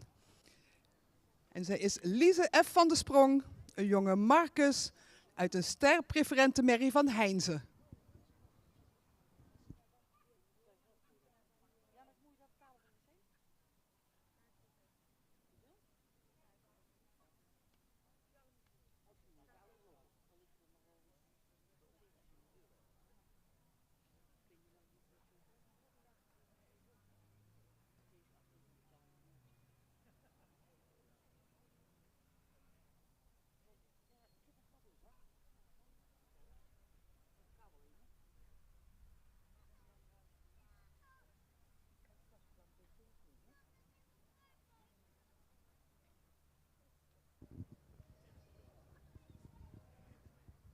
Stamboekmerries kunnen altijd terug naar de keuring komen voor graadverhoging en dat geldt ook voor de stermerries.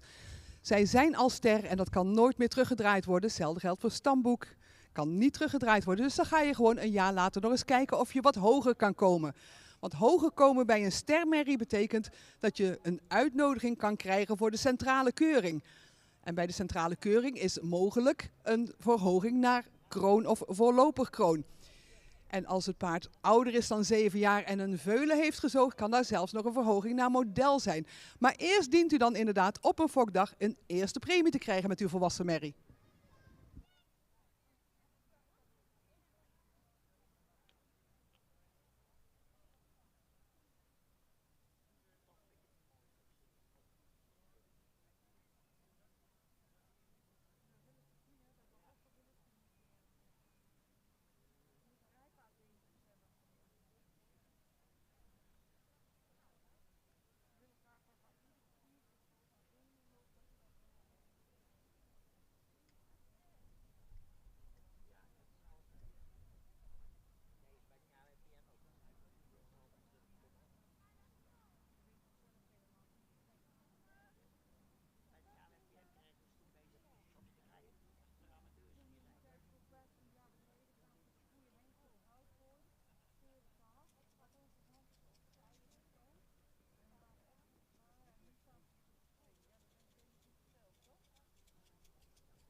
En catalogus nummer 35 komt natuurlijk dadelijk even terug samen met haar collega's om te kijken of dat ze een uitnodiging krijgt voor de centrale keuring.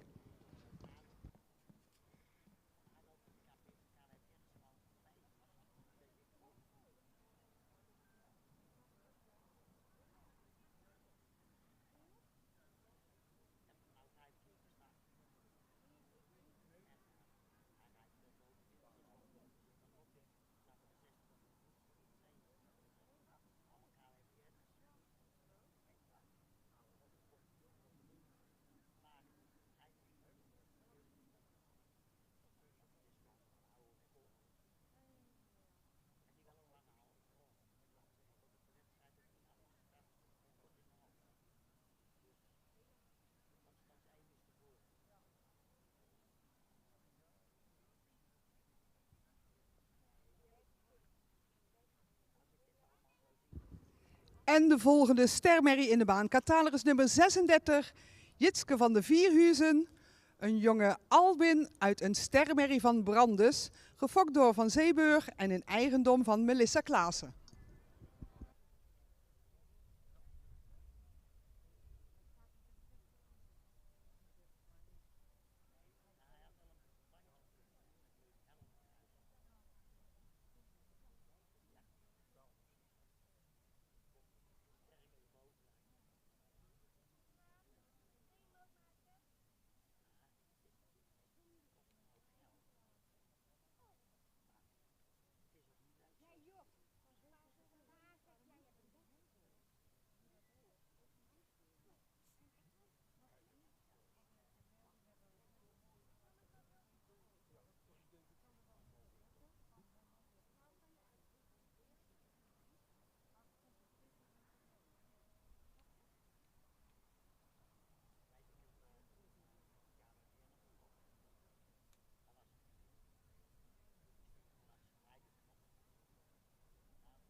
En natuurlijk komt ook catalogus nummer 36 dadelijk nog even terug.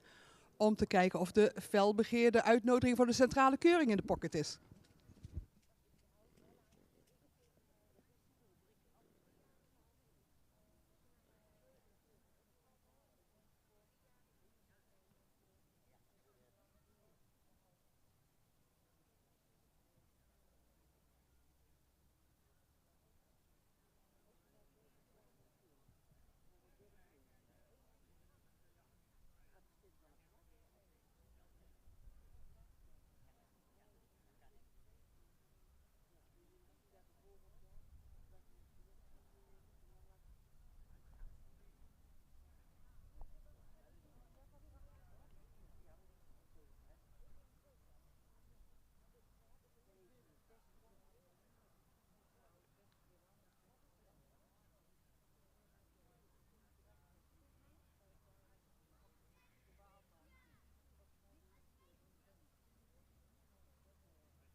Dit was al het einde van deze rubriek. De voorlopige kwaliteitsvolgorde is zoals we de paarden gezien hebben. We beginnen met nummer 35, dan 36 en nummer 37. De volgorde is 35, 36 en 37.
De jury is eruit. Hierbij de toelichting. Dit zijn jonge stermerries, 4 tot 6 jaar. Ook paarden waar je aan kunt zien waarom ze ster zijn geworden. Dat is altijd een voordeel. Ik begin met nummer 37. Paard met een edelhoofd. Zou iets meer halslengte mogen hebben. De schouder is ietsje steil. In de bovenlijn is hij sterk. Misschien op de lendenpartij ietsje strak. Kruis is voldoende van lengte en ook goed van ligging. Een paard wat goed droog beenwerk heeft. In stap zou hij wat ruimer mogen zijn. Ook wat overtuigender in die stap mogen zijn. In draf had hij voldoende oprichting.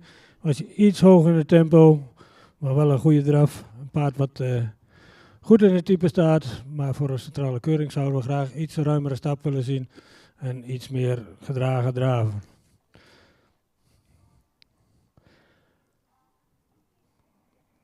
Normaal zeg je niet aangewezen voor de CK, maar dat vind ik soms wat onvriendelijk denken. Het zijn goede merries. We hebben nu nummer 36, dat is een grootramig paard. Ook een lange hals, goed geplaatst, sterk in de bovenlijn. Kruis is wat hellend, is licht sabelbenig. Paard wat goed stapt, ruim stapt, vlot stapt door zijn lijf. In draf dan zou hij misschien iets meer te dragen mogen komen, maar wel een goed achterbeengebruik. Paard krijgt een aanwijzing voor de centrale keuring en tevens een eerste premie. Ja, en dan is het voor nummer 35 niet zo moeilijk. Het is ook een paard met heel veel rastypen, heel veel manen. Dan zeggen ze wel, we gaan terug in het behang, maar kijk eens zo'n merrie, wat een haar. Een edelhoofd. De hals zal misschien iets meer lengte mogen hebben. Goede schouderligging, ook een sterke bovenlijn, goede kruisligging, paard wat goed stapt, ruim stapt door het lijf en ook in draf is hij goed gedragen. Veel zweefmoment, paard wordt ook aangewezen met een eerste premie voor de centrale keuring. Gefeliciteerd. Nou, Kwaliteit boven kwantiteit. 2 uitnodigingen voor de centrale keuring. En op kop geplaatst catalogus nummer 35. Dus we roepen de eigenaar naar binnen.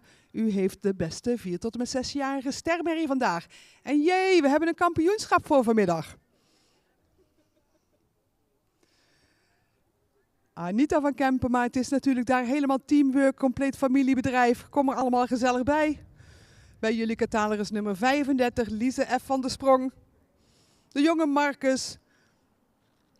Uit de ster-preferente Merrie van Heinze. En zoals gezegd, catalogus nummer 35 en 36 zien wij later terug voor het kampioenschap. Maar het is nog niet voorbij. Er komen nog wat concurrenten bij, hopen we.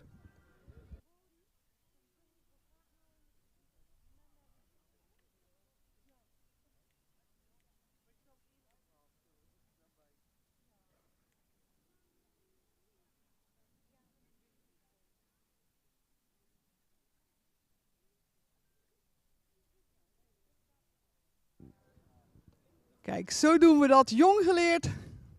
Laat ze maar alvast zien wat een eerste premie stermerrie behelst. En dat gaat een prachtig plaatje worden. Die komt op het dressoir, neem ik aan.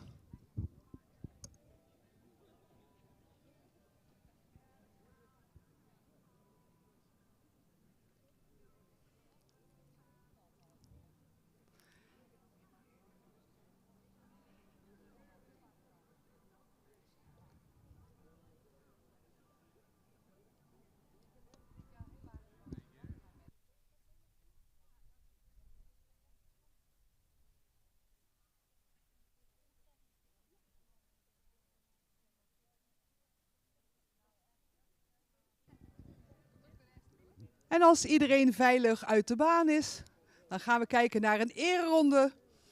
Dan mag even catalogus nummer 37 voorop. Een goede poging, misschien tot volgend jaar. Zo mag het ook. Ja joh, als je op kop staat wil je ook op kop lopen. Catalogus nummer 35 en 36. Een uitnodiging voor de centrale keuring. En catalogus nummer 37, zoals beschreven door de jury, een prima stermerrie.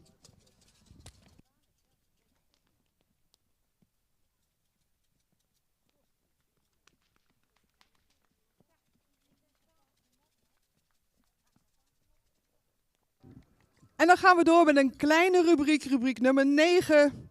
Dat is de rubriek van de 7 jaar en oudere stermerries. Hetzelfde verhaal. Zij gaan kijken of dat ze een uitnodiging krijgen voor de centrale keuring. Door middel van een eerste premie. En dat zou ook behelzen dat ze dan vanmiddag mee mogen doen met het kampioenschap. Nummer 38 gaan we daarvoor in de baan zien.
Catalogus nummer 38 in de baan.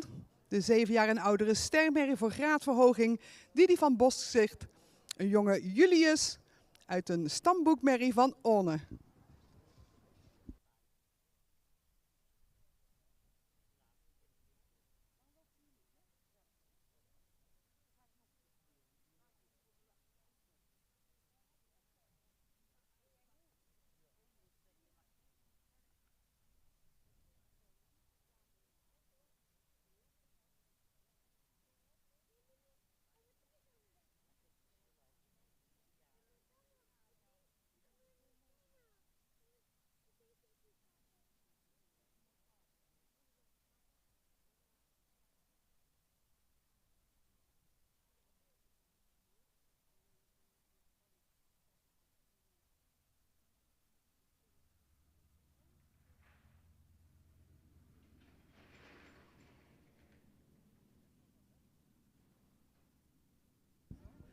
Kijk, dat is het Friese karakter, hè. Rammelende beregelingsbuizen en blijft gewoon heel trots en rustig staan.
Nou, we zijn eruit. Deze hele groep komt op tol. Nummer 38 is een paard met veel rastype. Hij zou wat edeler in het hoofd kunnen zijn, dat is ook een ras. Maar verder voor de rest heeft hij heel veel ras over. Verticale hals, lange hals, goede schouderligging. Een sterke bovenlijn, lang kruis. Ook goed van ligging. Het beenwerk zou iets harder en droger mogen zijn. Paard wat goed stapt en goed door zijn lijf stapt. In draf dan maakt hij hem groot, heeft hij ook een goed achterbeengebruik. Ik wil eerst nog even kwijt dat wij eigenlijk een goede kwaliteit paarden hadden vandaag. We hebben fijn gekeurd, vlot gekeurd, goede veulens.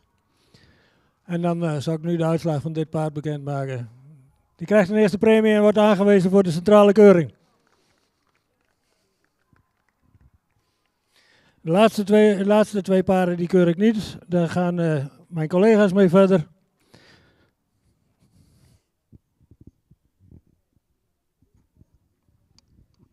Nou, hartstikke mooi catalogus nummer 38. Ook beloond met een eerste premie en natuurlijk waarom het ging. De uitnodiging voor de centrale keuring, waar eventueel de graadverhoging te behalen is. En catalogus nummer 38, Didi van Boszicht, is daarbij ook de beste 7 jaar en oudere stermerrie. Dus inderdaad,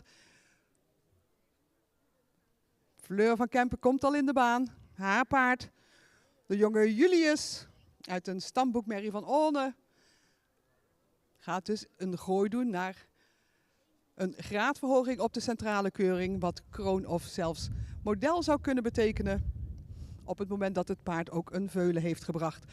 Maar eerst vandaag nog gaan wij haar zien tijdens het tijdens het kampioenschap 4 jaar en oudere merries en misschien zelfs ook voor het algeheel dagkampioenschap.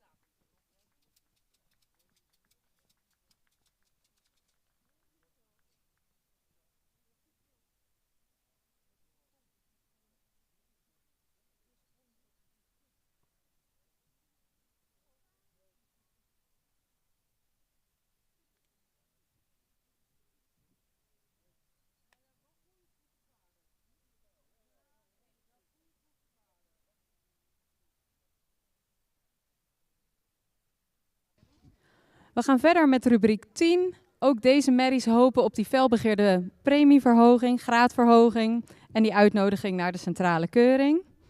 We beginnen met paard nummer 39, Hanna van de Demro Stables. Dat is een merrie van Johannes. Uit een stermerrie, Herdeke van de Demro Stables. Met als vader Jorn. Fokker en eigenaar Demro Stables uit Mierlo.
En paard nummer 39 zien we zo terug.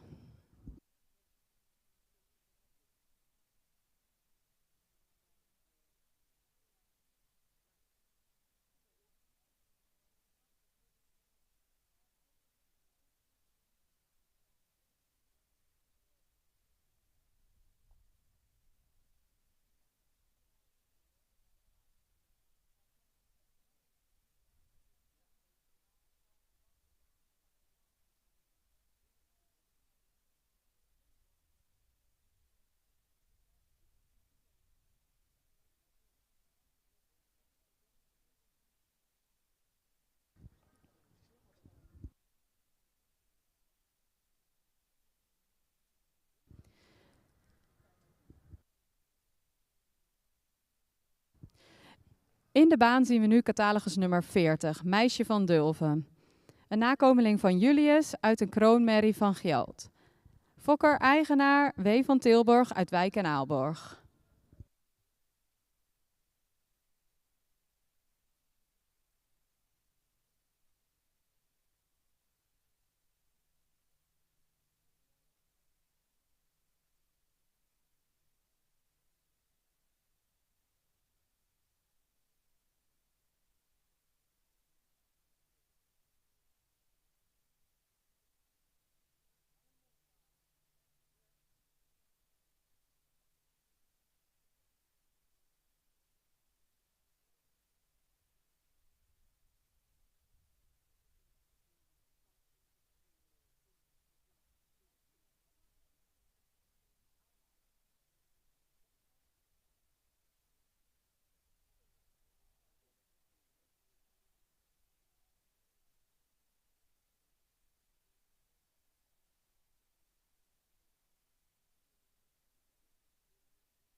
Dit paard mag in ieder geval ook in de baan blijven en dan zullen we zo horen wat de volgorde is.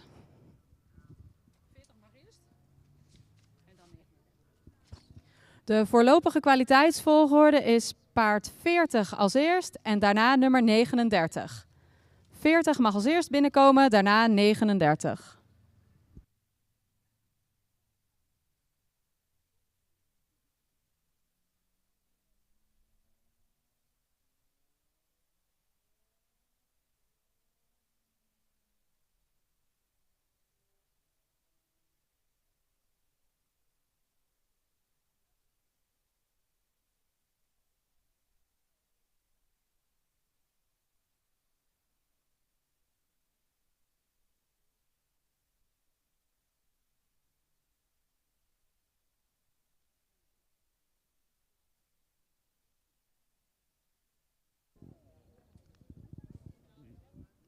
2 prachtige kroonmerries in de baan in deze rubriek 10.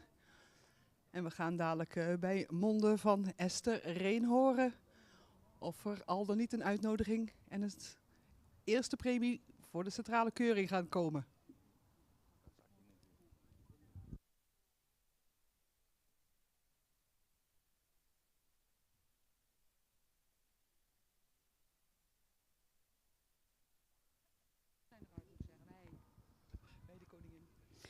Dankjewel. We zijn begonnen met rubriek 10, de premiekeuring van de kroonmerries. We beginnen bij nummer 39. Een rassige merrie met een goede halsvorm. Merrie beschikt uit een schuine schouder. Is een tikkeltje sterk op de lendenen, maar dat gebruikt ze goed. De merrie is evenredig gebouwd. Droog beenwerk. De stap en draf liet een goede verrichting zien. De merrie krijgt een aanwijzing voor de centrale keuring. Gefeliciteerd.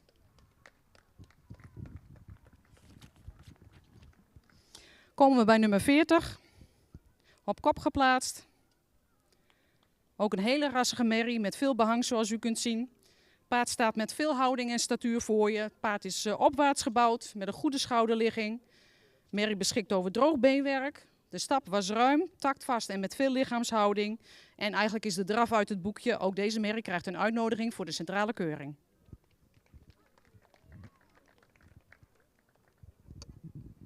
Ja, prachtig resultaat voor deze 2 kroonmerries. Allebei een uitnodiging voor de centrale keuring. Een oranje lintje en we gaan ze dadelijk natuurlijk terugzien voor het kampioenschap. Allereerst het kampioenschap voor de 4 jaar en oudere merries. En eventueel het algeheel Fokdagkampioenschap. En ja, inderdaad, kom er maar bij, eigenaressen. Want ook voor deze eerstgeplaatste kroonmerrie hebben we een prachtige stalplaat en het eetbare boeket. En dan hebben we eigenlijk al de deelnemers compleet voor het middagprogramma. We gaan dadelijk heel even kort pauzeren, want de baan moet natuurlijk even veranderd worden. Geeft ons de gelegenheid om even iets te drinken, eventueel te plassen. En kunnen ondertussen de 2 hengstveulens zich gaan klaarmaken.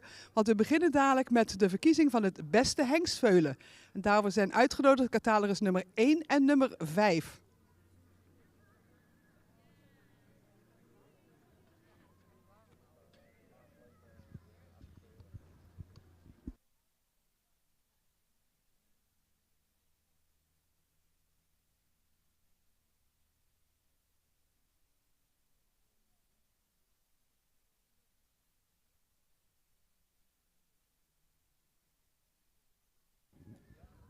De foto's zijn gemaakt en iedereen staat altijd mooi op de foto met zo'n mooi paard naast je. We gaan genieten van de ereronde van deze 2 prachtige kroonmerries. En dat gaan we natuurlijk doen met een daverend applaus.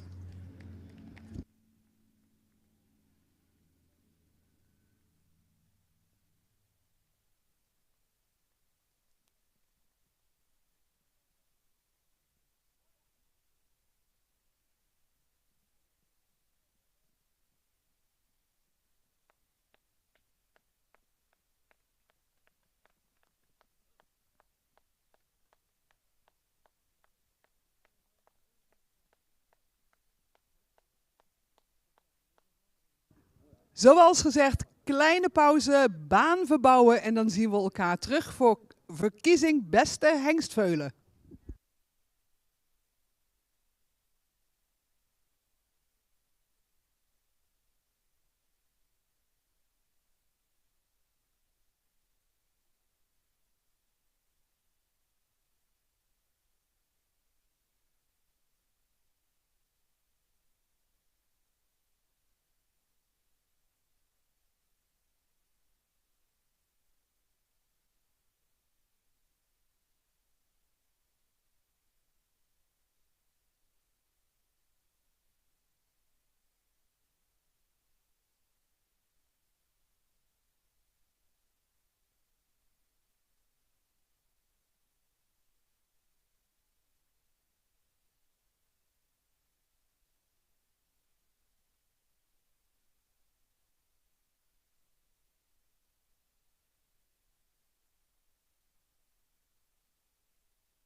Nou, ik hoor dat de hengstveulens klaarstaan.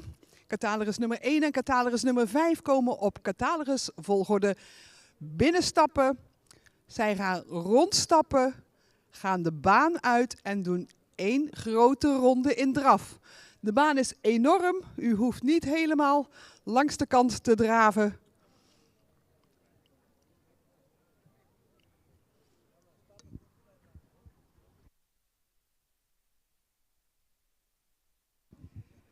En aangezien de baan heel groot is, gaan we vragen of jullie voor de tent willen stappen.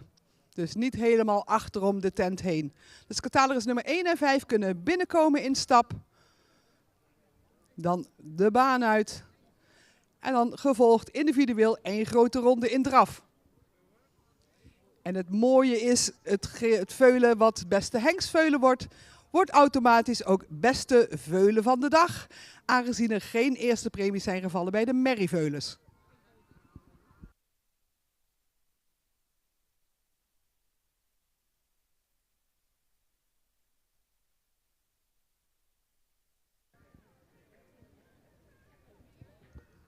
En er is nog iets moois voor het beste hengstveulen.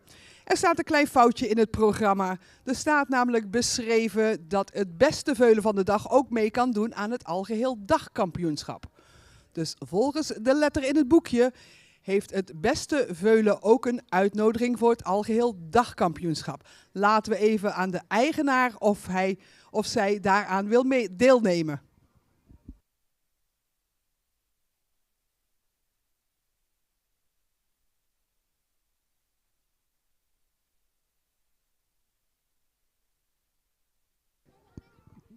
Hengstveulens, we zijn er klaar voor. Komt u binnen.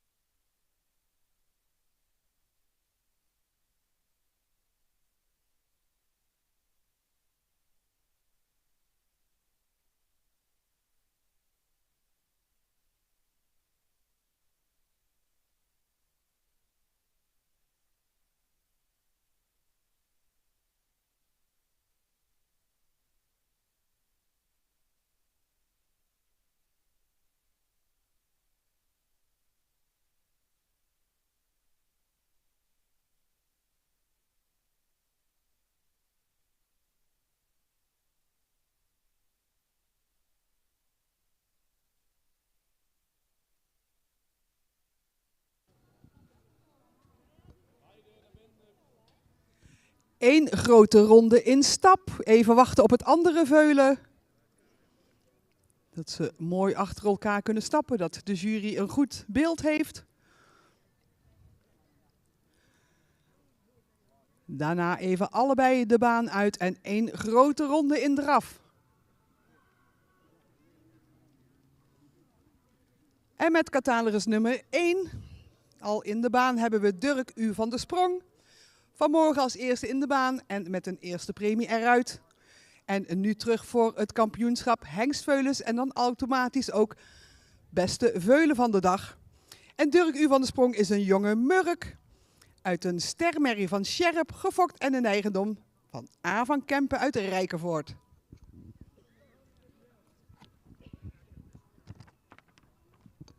Daarachter komt catalogus nummer 5, Don van de Meikade. Don is een jonge Jeppe uit een stermerrie van Tjalle, gefokt en een eigendom van W.E. Lokhorst uit Ederveen.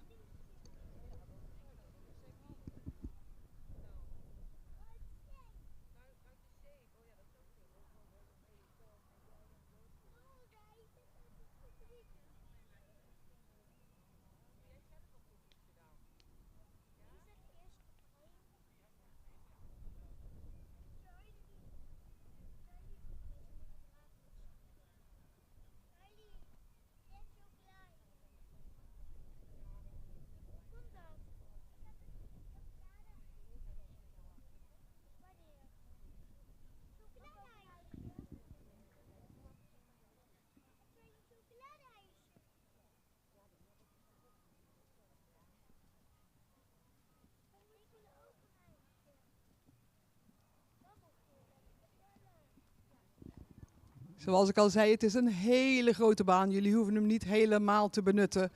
Ook dadelijk voor de volwassen merries niet. Even ruimte bij de uitgang. Allebei de merries en veulens komen naar buiten. En dan mag catalogus 1 zijn opwachting maken in draf.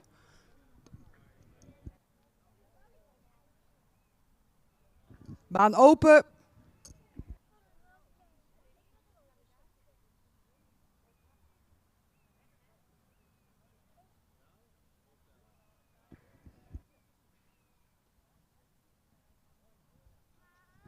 Nou, en u mag het gerust laten horen als u een favoriet heeft.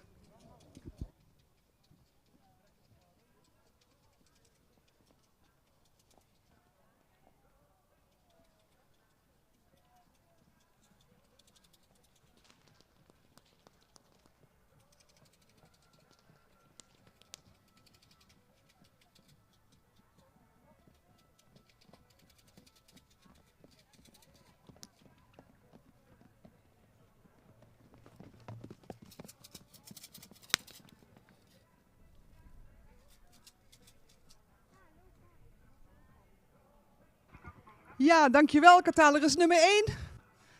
Gaan het veulen weer aanlijnen. En ruim baan maken voor catalogus nummer 5.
Ja, dankjewel, catalogus nummer 5. Jullie mogen beide weer terugkomen, of beter zeggen met z'n vieren weer terugkomen.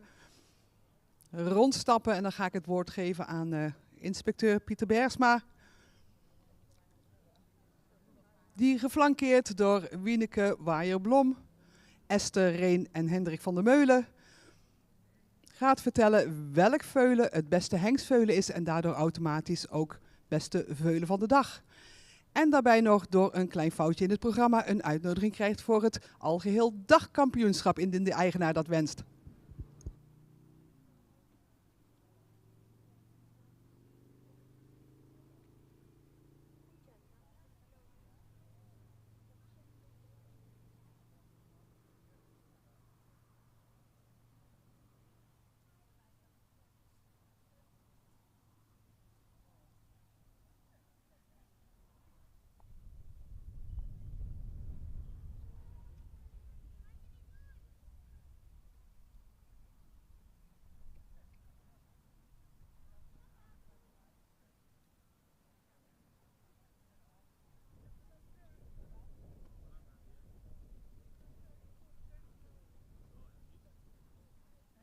Nou, eigenaar op het puntje van de stoel.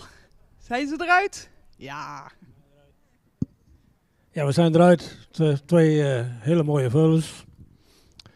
Twee ook veulens met goed rastype, verticale halzen.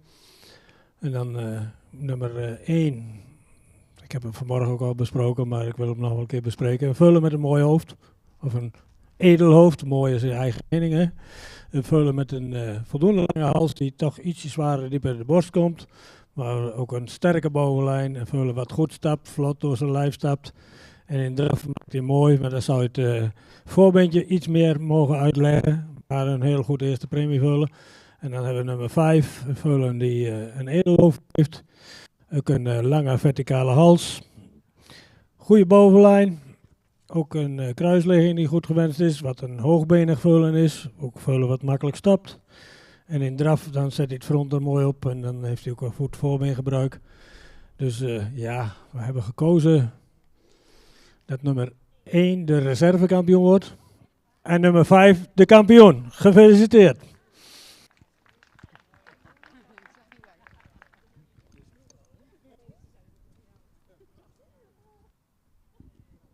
Ja, 2 prachtige hengstveulens. Alle 2 natuurlijk vanmorgen een eerste premie. En nu lag het dicht bij elkaar als ik zo de jury hoorde. Maar kampioen geworden, catalogus nummer 5. Eigenaar, kom er snel bij. Want u zal handen tekort hebben. Een stalplaat voor beste hengstveulen. Natuurlijk de boeketten. En een prachtig roset voor beste veulen van de dag. En ook daarbij een stalplaat.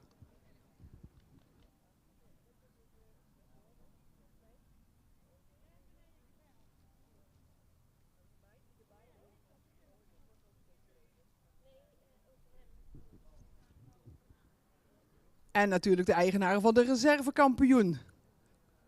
Kom erbij. Hoe meer mensen, hoe meer vreugd.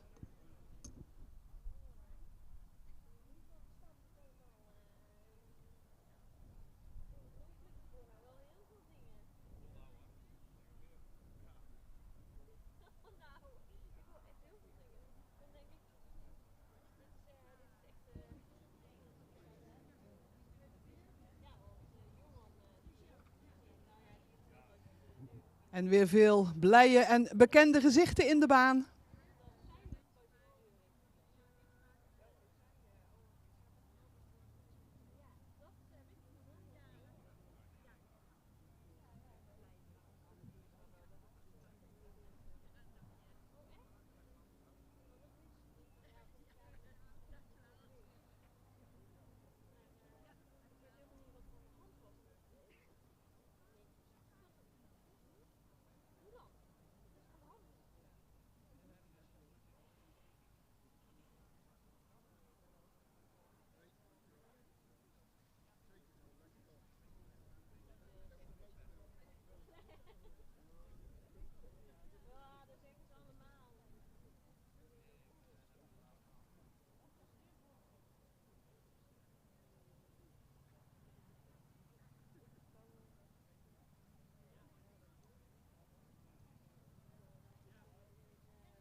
Nou, volgens mij staat iedereen weer veilig achter de omheining. Dan gaan we genieten van een mooie ereronde. En eigenaar van veulen nummer 5 heeft aangegeven dat hij ook mee gaat doen met het algeheel dagkampioenschap. Dus we zien hem nog even terug. Maar voor nu, geniet van de ereronde en laat u maar even horen dat u het eens was met de jury.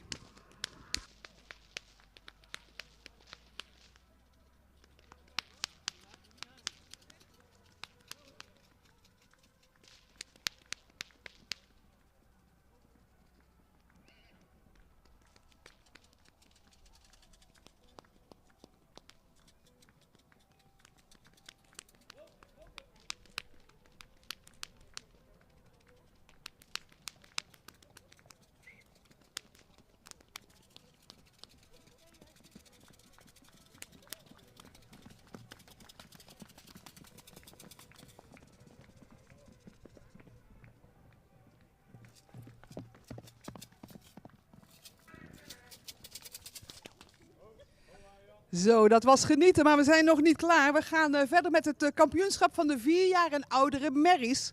En daarvoor zijn uitgenodigd alle eerder gevallen eerste premies. Te weten catalogus nummer 35, 36, 38, 39 en 40. Hierbij hetzelfde procedé. Paarden komen op catalogusvolgorde rondstappen.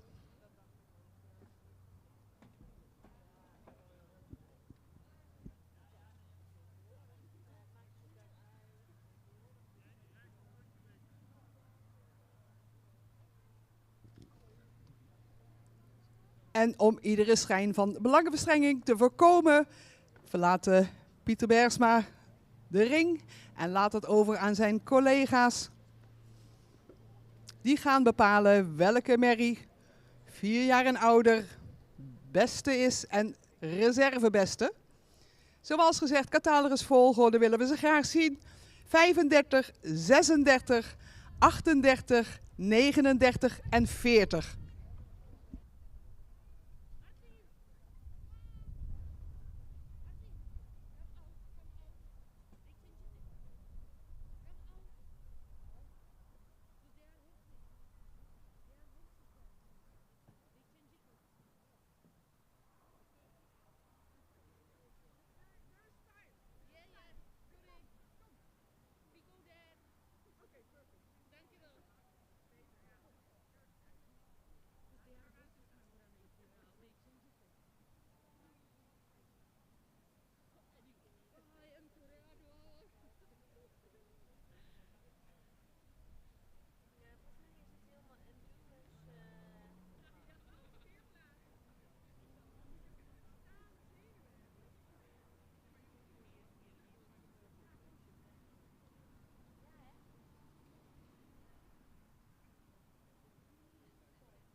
Kapitale merries in de baan.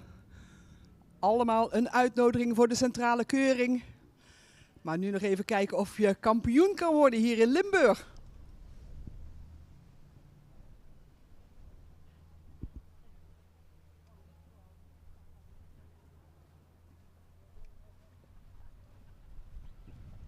En weer hetzelfde procedé. Allemaal naar buiten. En één hele grote ronde in draf. Maar ik laat het aan de voorbrengers over of ze er een hele grote of een grote ronde van maken. Jullie weten zelf hoe het paard het beste voor de dag komt.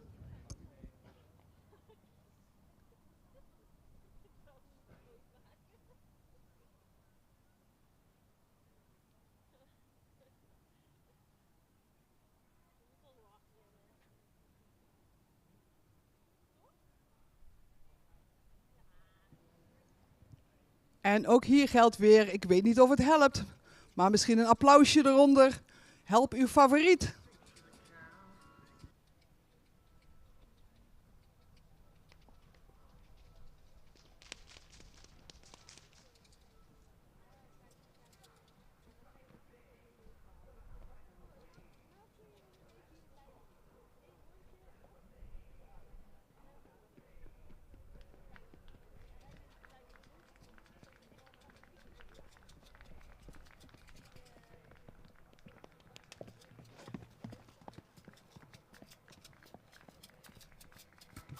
Catalogus nummer 35, Lise F. van der Sprong, de jonge Marcus. Dank je wel voor de presentatie.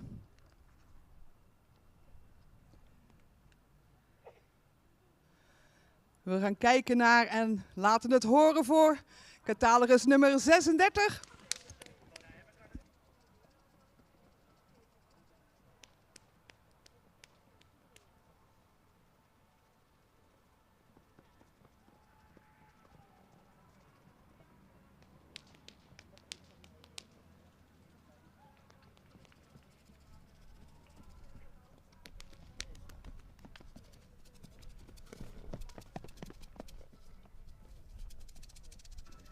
En met nummer 36 zagen wij Jitske van de Vierhuizen, een jonge Alwin.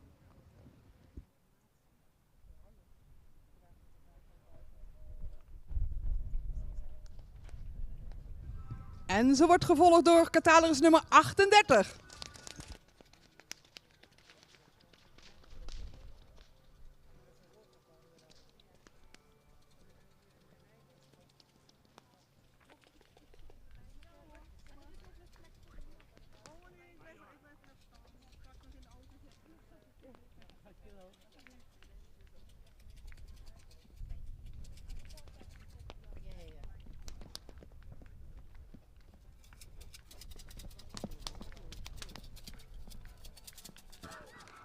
En catalogus nummer 38 was Didi van Boschzicht, de jonge Julius. Gaan we nu kijken naar catalogus nummer 39.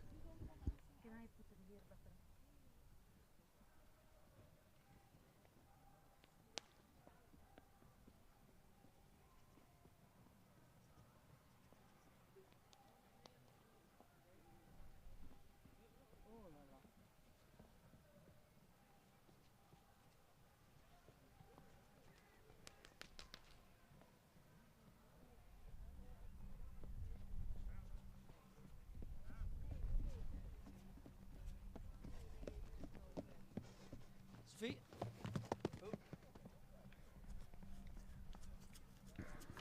En met catalogus nummer 39 keken we naar Hanna van de Demro Stables, een jonge Johannes. Gaan we vervolgen met catalogus nummer 40.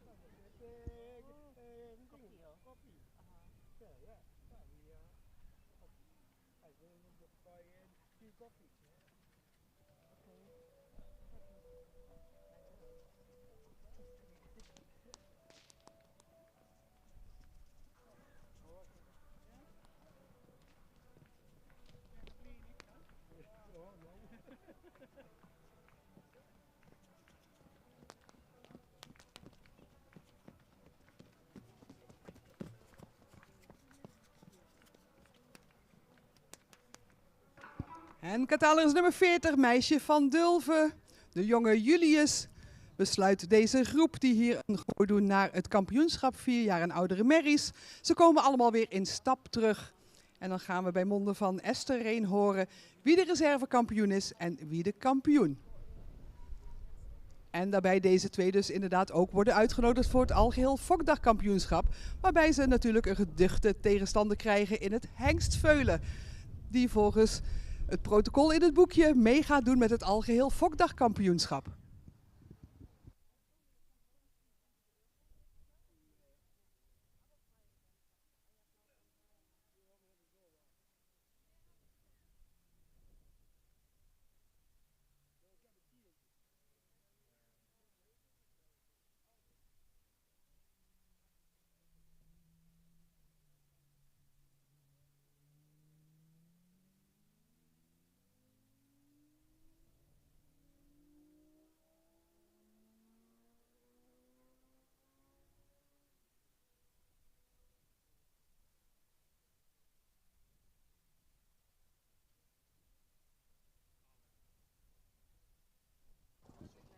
Ik denk dat ze er al uit zijn, maar dat ze gewoon nog even staan te genieten van die mooie groep paarden die hier voorbij stappen.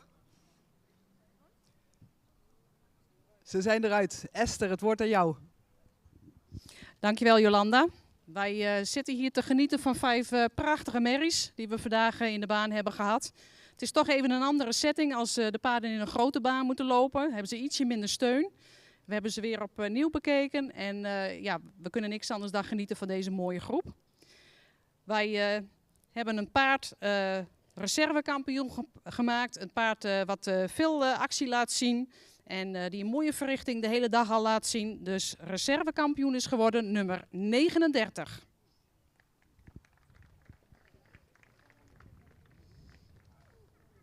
En toen bleven er nog 4 over. 4 prachtige merries. We hebben gekozen voor de merrie die het meest compleet is. Merrie wat ook in de grote baan de souplesse en de ruimte in de beweging laat zien. Kampioen is geworden nummer 40. Ja, prachtig. Kies er maar eens uit, die reservekampioen en kampioen. Maar ze zijn eruit, dus eigenaren, kom erbij. U wordt weer overladen met felicitaties, linten en de ontzettend originele eetbare boeketten. Geschikt voor de paardenconsumptie of morgen in de soep. Reservekampioen catalogus nummer 39, geflankeerd door kampioen 4 jaar en ouderen nummer 40. Deze 2 paarden, samen met het hengstveulen, gaan zo dadelijk nog strijden voor het algeheel Fokdagkampioenschap, het Friespaard Limburg 2025.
We gaan genieten van de ereronde. Laat u het horen.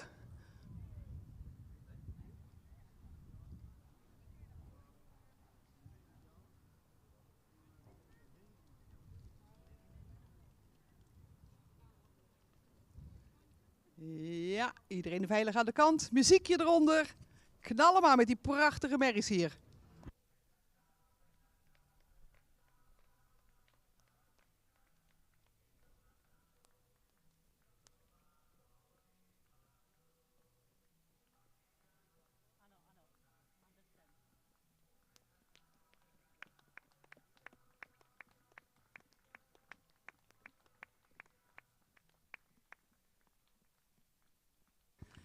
Maar we zijn er nog niet. Nog één ding te gaan. Algeheel fokdagkampioenschap. En daarvoor vragen wij op catalogusvolgorde in de baan. Beste veulen van de dag, catalogus nummer 5. Gevolgd door catalogus nummer 39. En afsluitend catalogus nummer 40. U kent het procedé. Oh, de linten mogen even af. Kijken of dat er nog een ander lint voor in de plaats komt, maar nu mogen ze even af.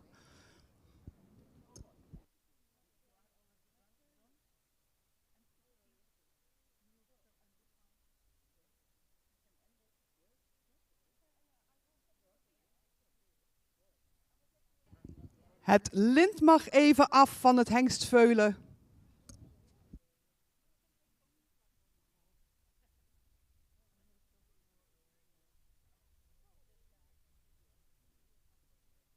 Heel goed, en dan gaan we even rondstappen, zelfde procedé.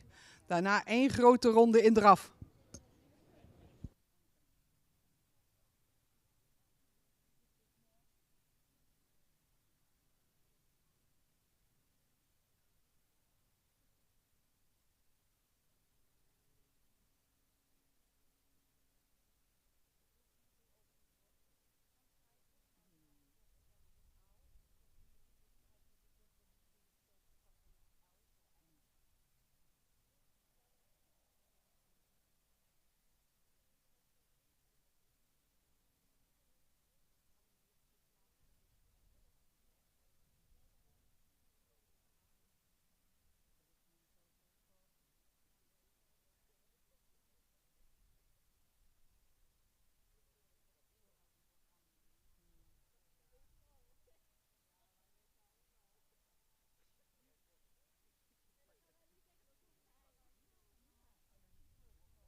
Een dapper hengstveulen, vanmorgen al vroeg in de rubriek hengstveulens. Had niet gedacht dat hij hier vandaag natuurlijk mee zou lopen met het algeheel dagkampioenschap, maar hij is er maar mooi bij. En gevolgd door de 2 kroonmerries die bij de kampioen en reservekampioen zijn geworden in de rubriek 4 jaar en oudere merries. Het veulen mag zo dadelijk binnen blijven en gaat ons 1 grote ronde in draf tonen.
Ja, het veulen is weer gevangen.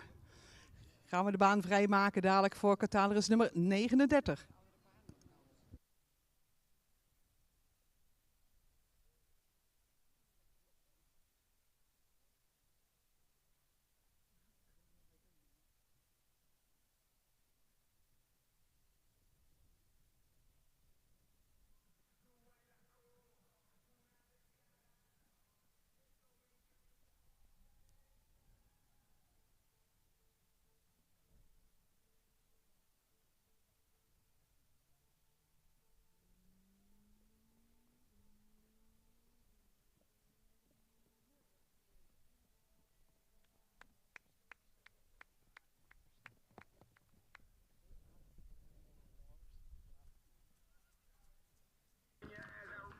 Ja, prachtig. Nog 1 te gaan. Catalogus nummer 40.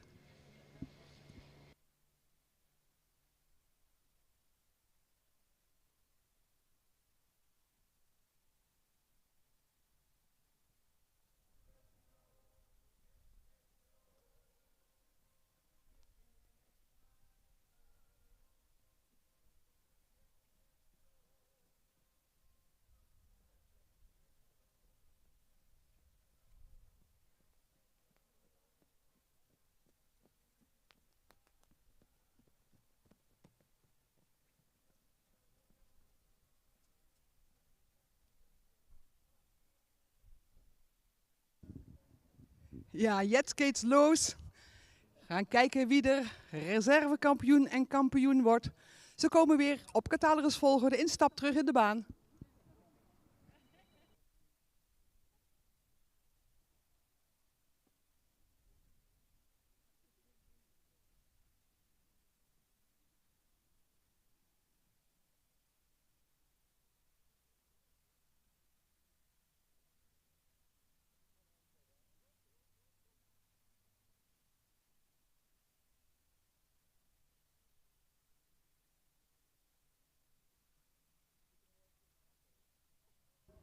Nou, de bestuursleden hebben hun handen alweer vol met prachtige prijzen. En ik kijk even naar de jury hoe ver ze zijn, of ze er al uit zijn, of ze nog wat extra willen zien stappen.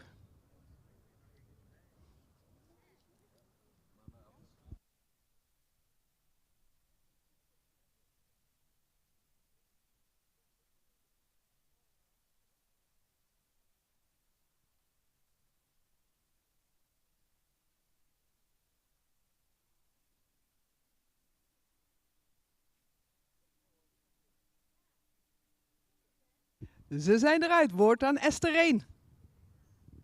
Dankjewel Jolanda. En toen waren er nog 3. Het hengsteveulen en de 2 kroonmerries.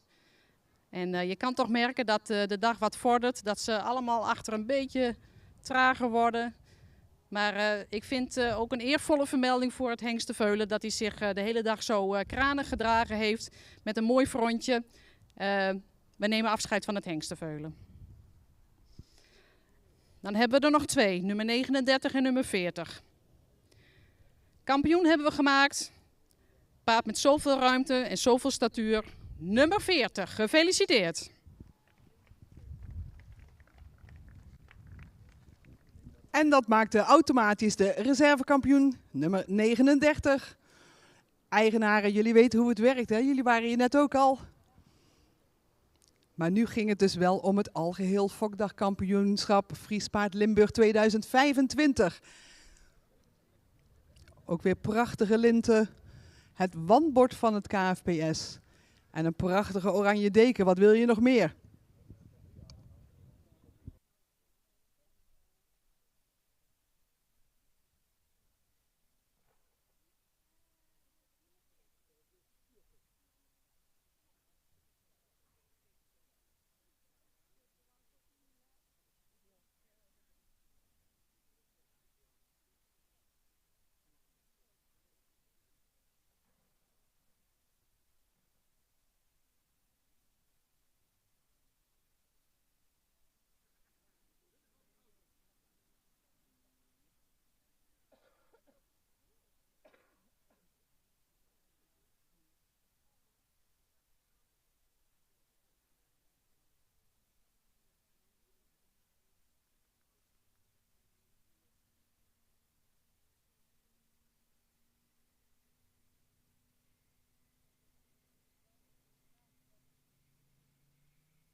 De felicitaties zijn aangeboden, de linten zijn uitgereikt. Een prachtige deken. En dan is het dadelijk het moment voor het Wilhelmus, waarvoor uw aandacht.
Prachtig. Een ereronde nog met de deken en daarna nog 1 ereronde zonder deken voor de mooie foto's in de Friso. En dan geef ik dadelijk het woord en de microfoon over aan het bestuur van het Friespaard Limburg. Maar niet voordat we hebben genoten van de ereronde. Laat maar horen die muziek en laat die paarden maar knallen.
Na deze prachtige ereronde wil ik jullie namens het gehele bestuur van Fokvereniging Limburg van harte bedanken voor deze prachtige dag.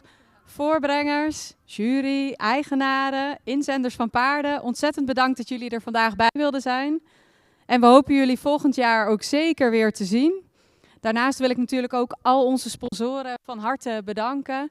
Want zonder leden en sponsoren zouden zulke dagen niet mogelijk zijn. Tot volgend jaar.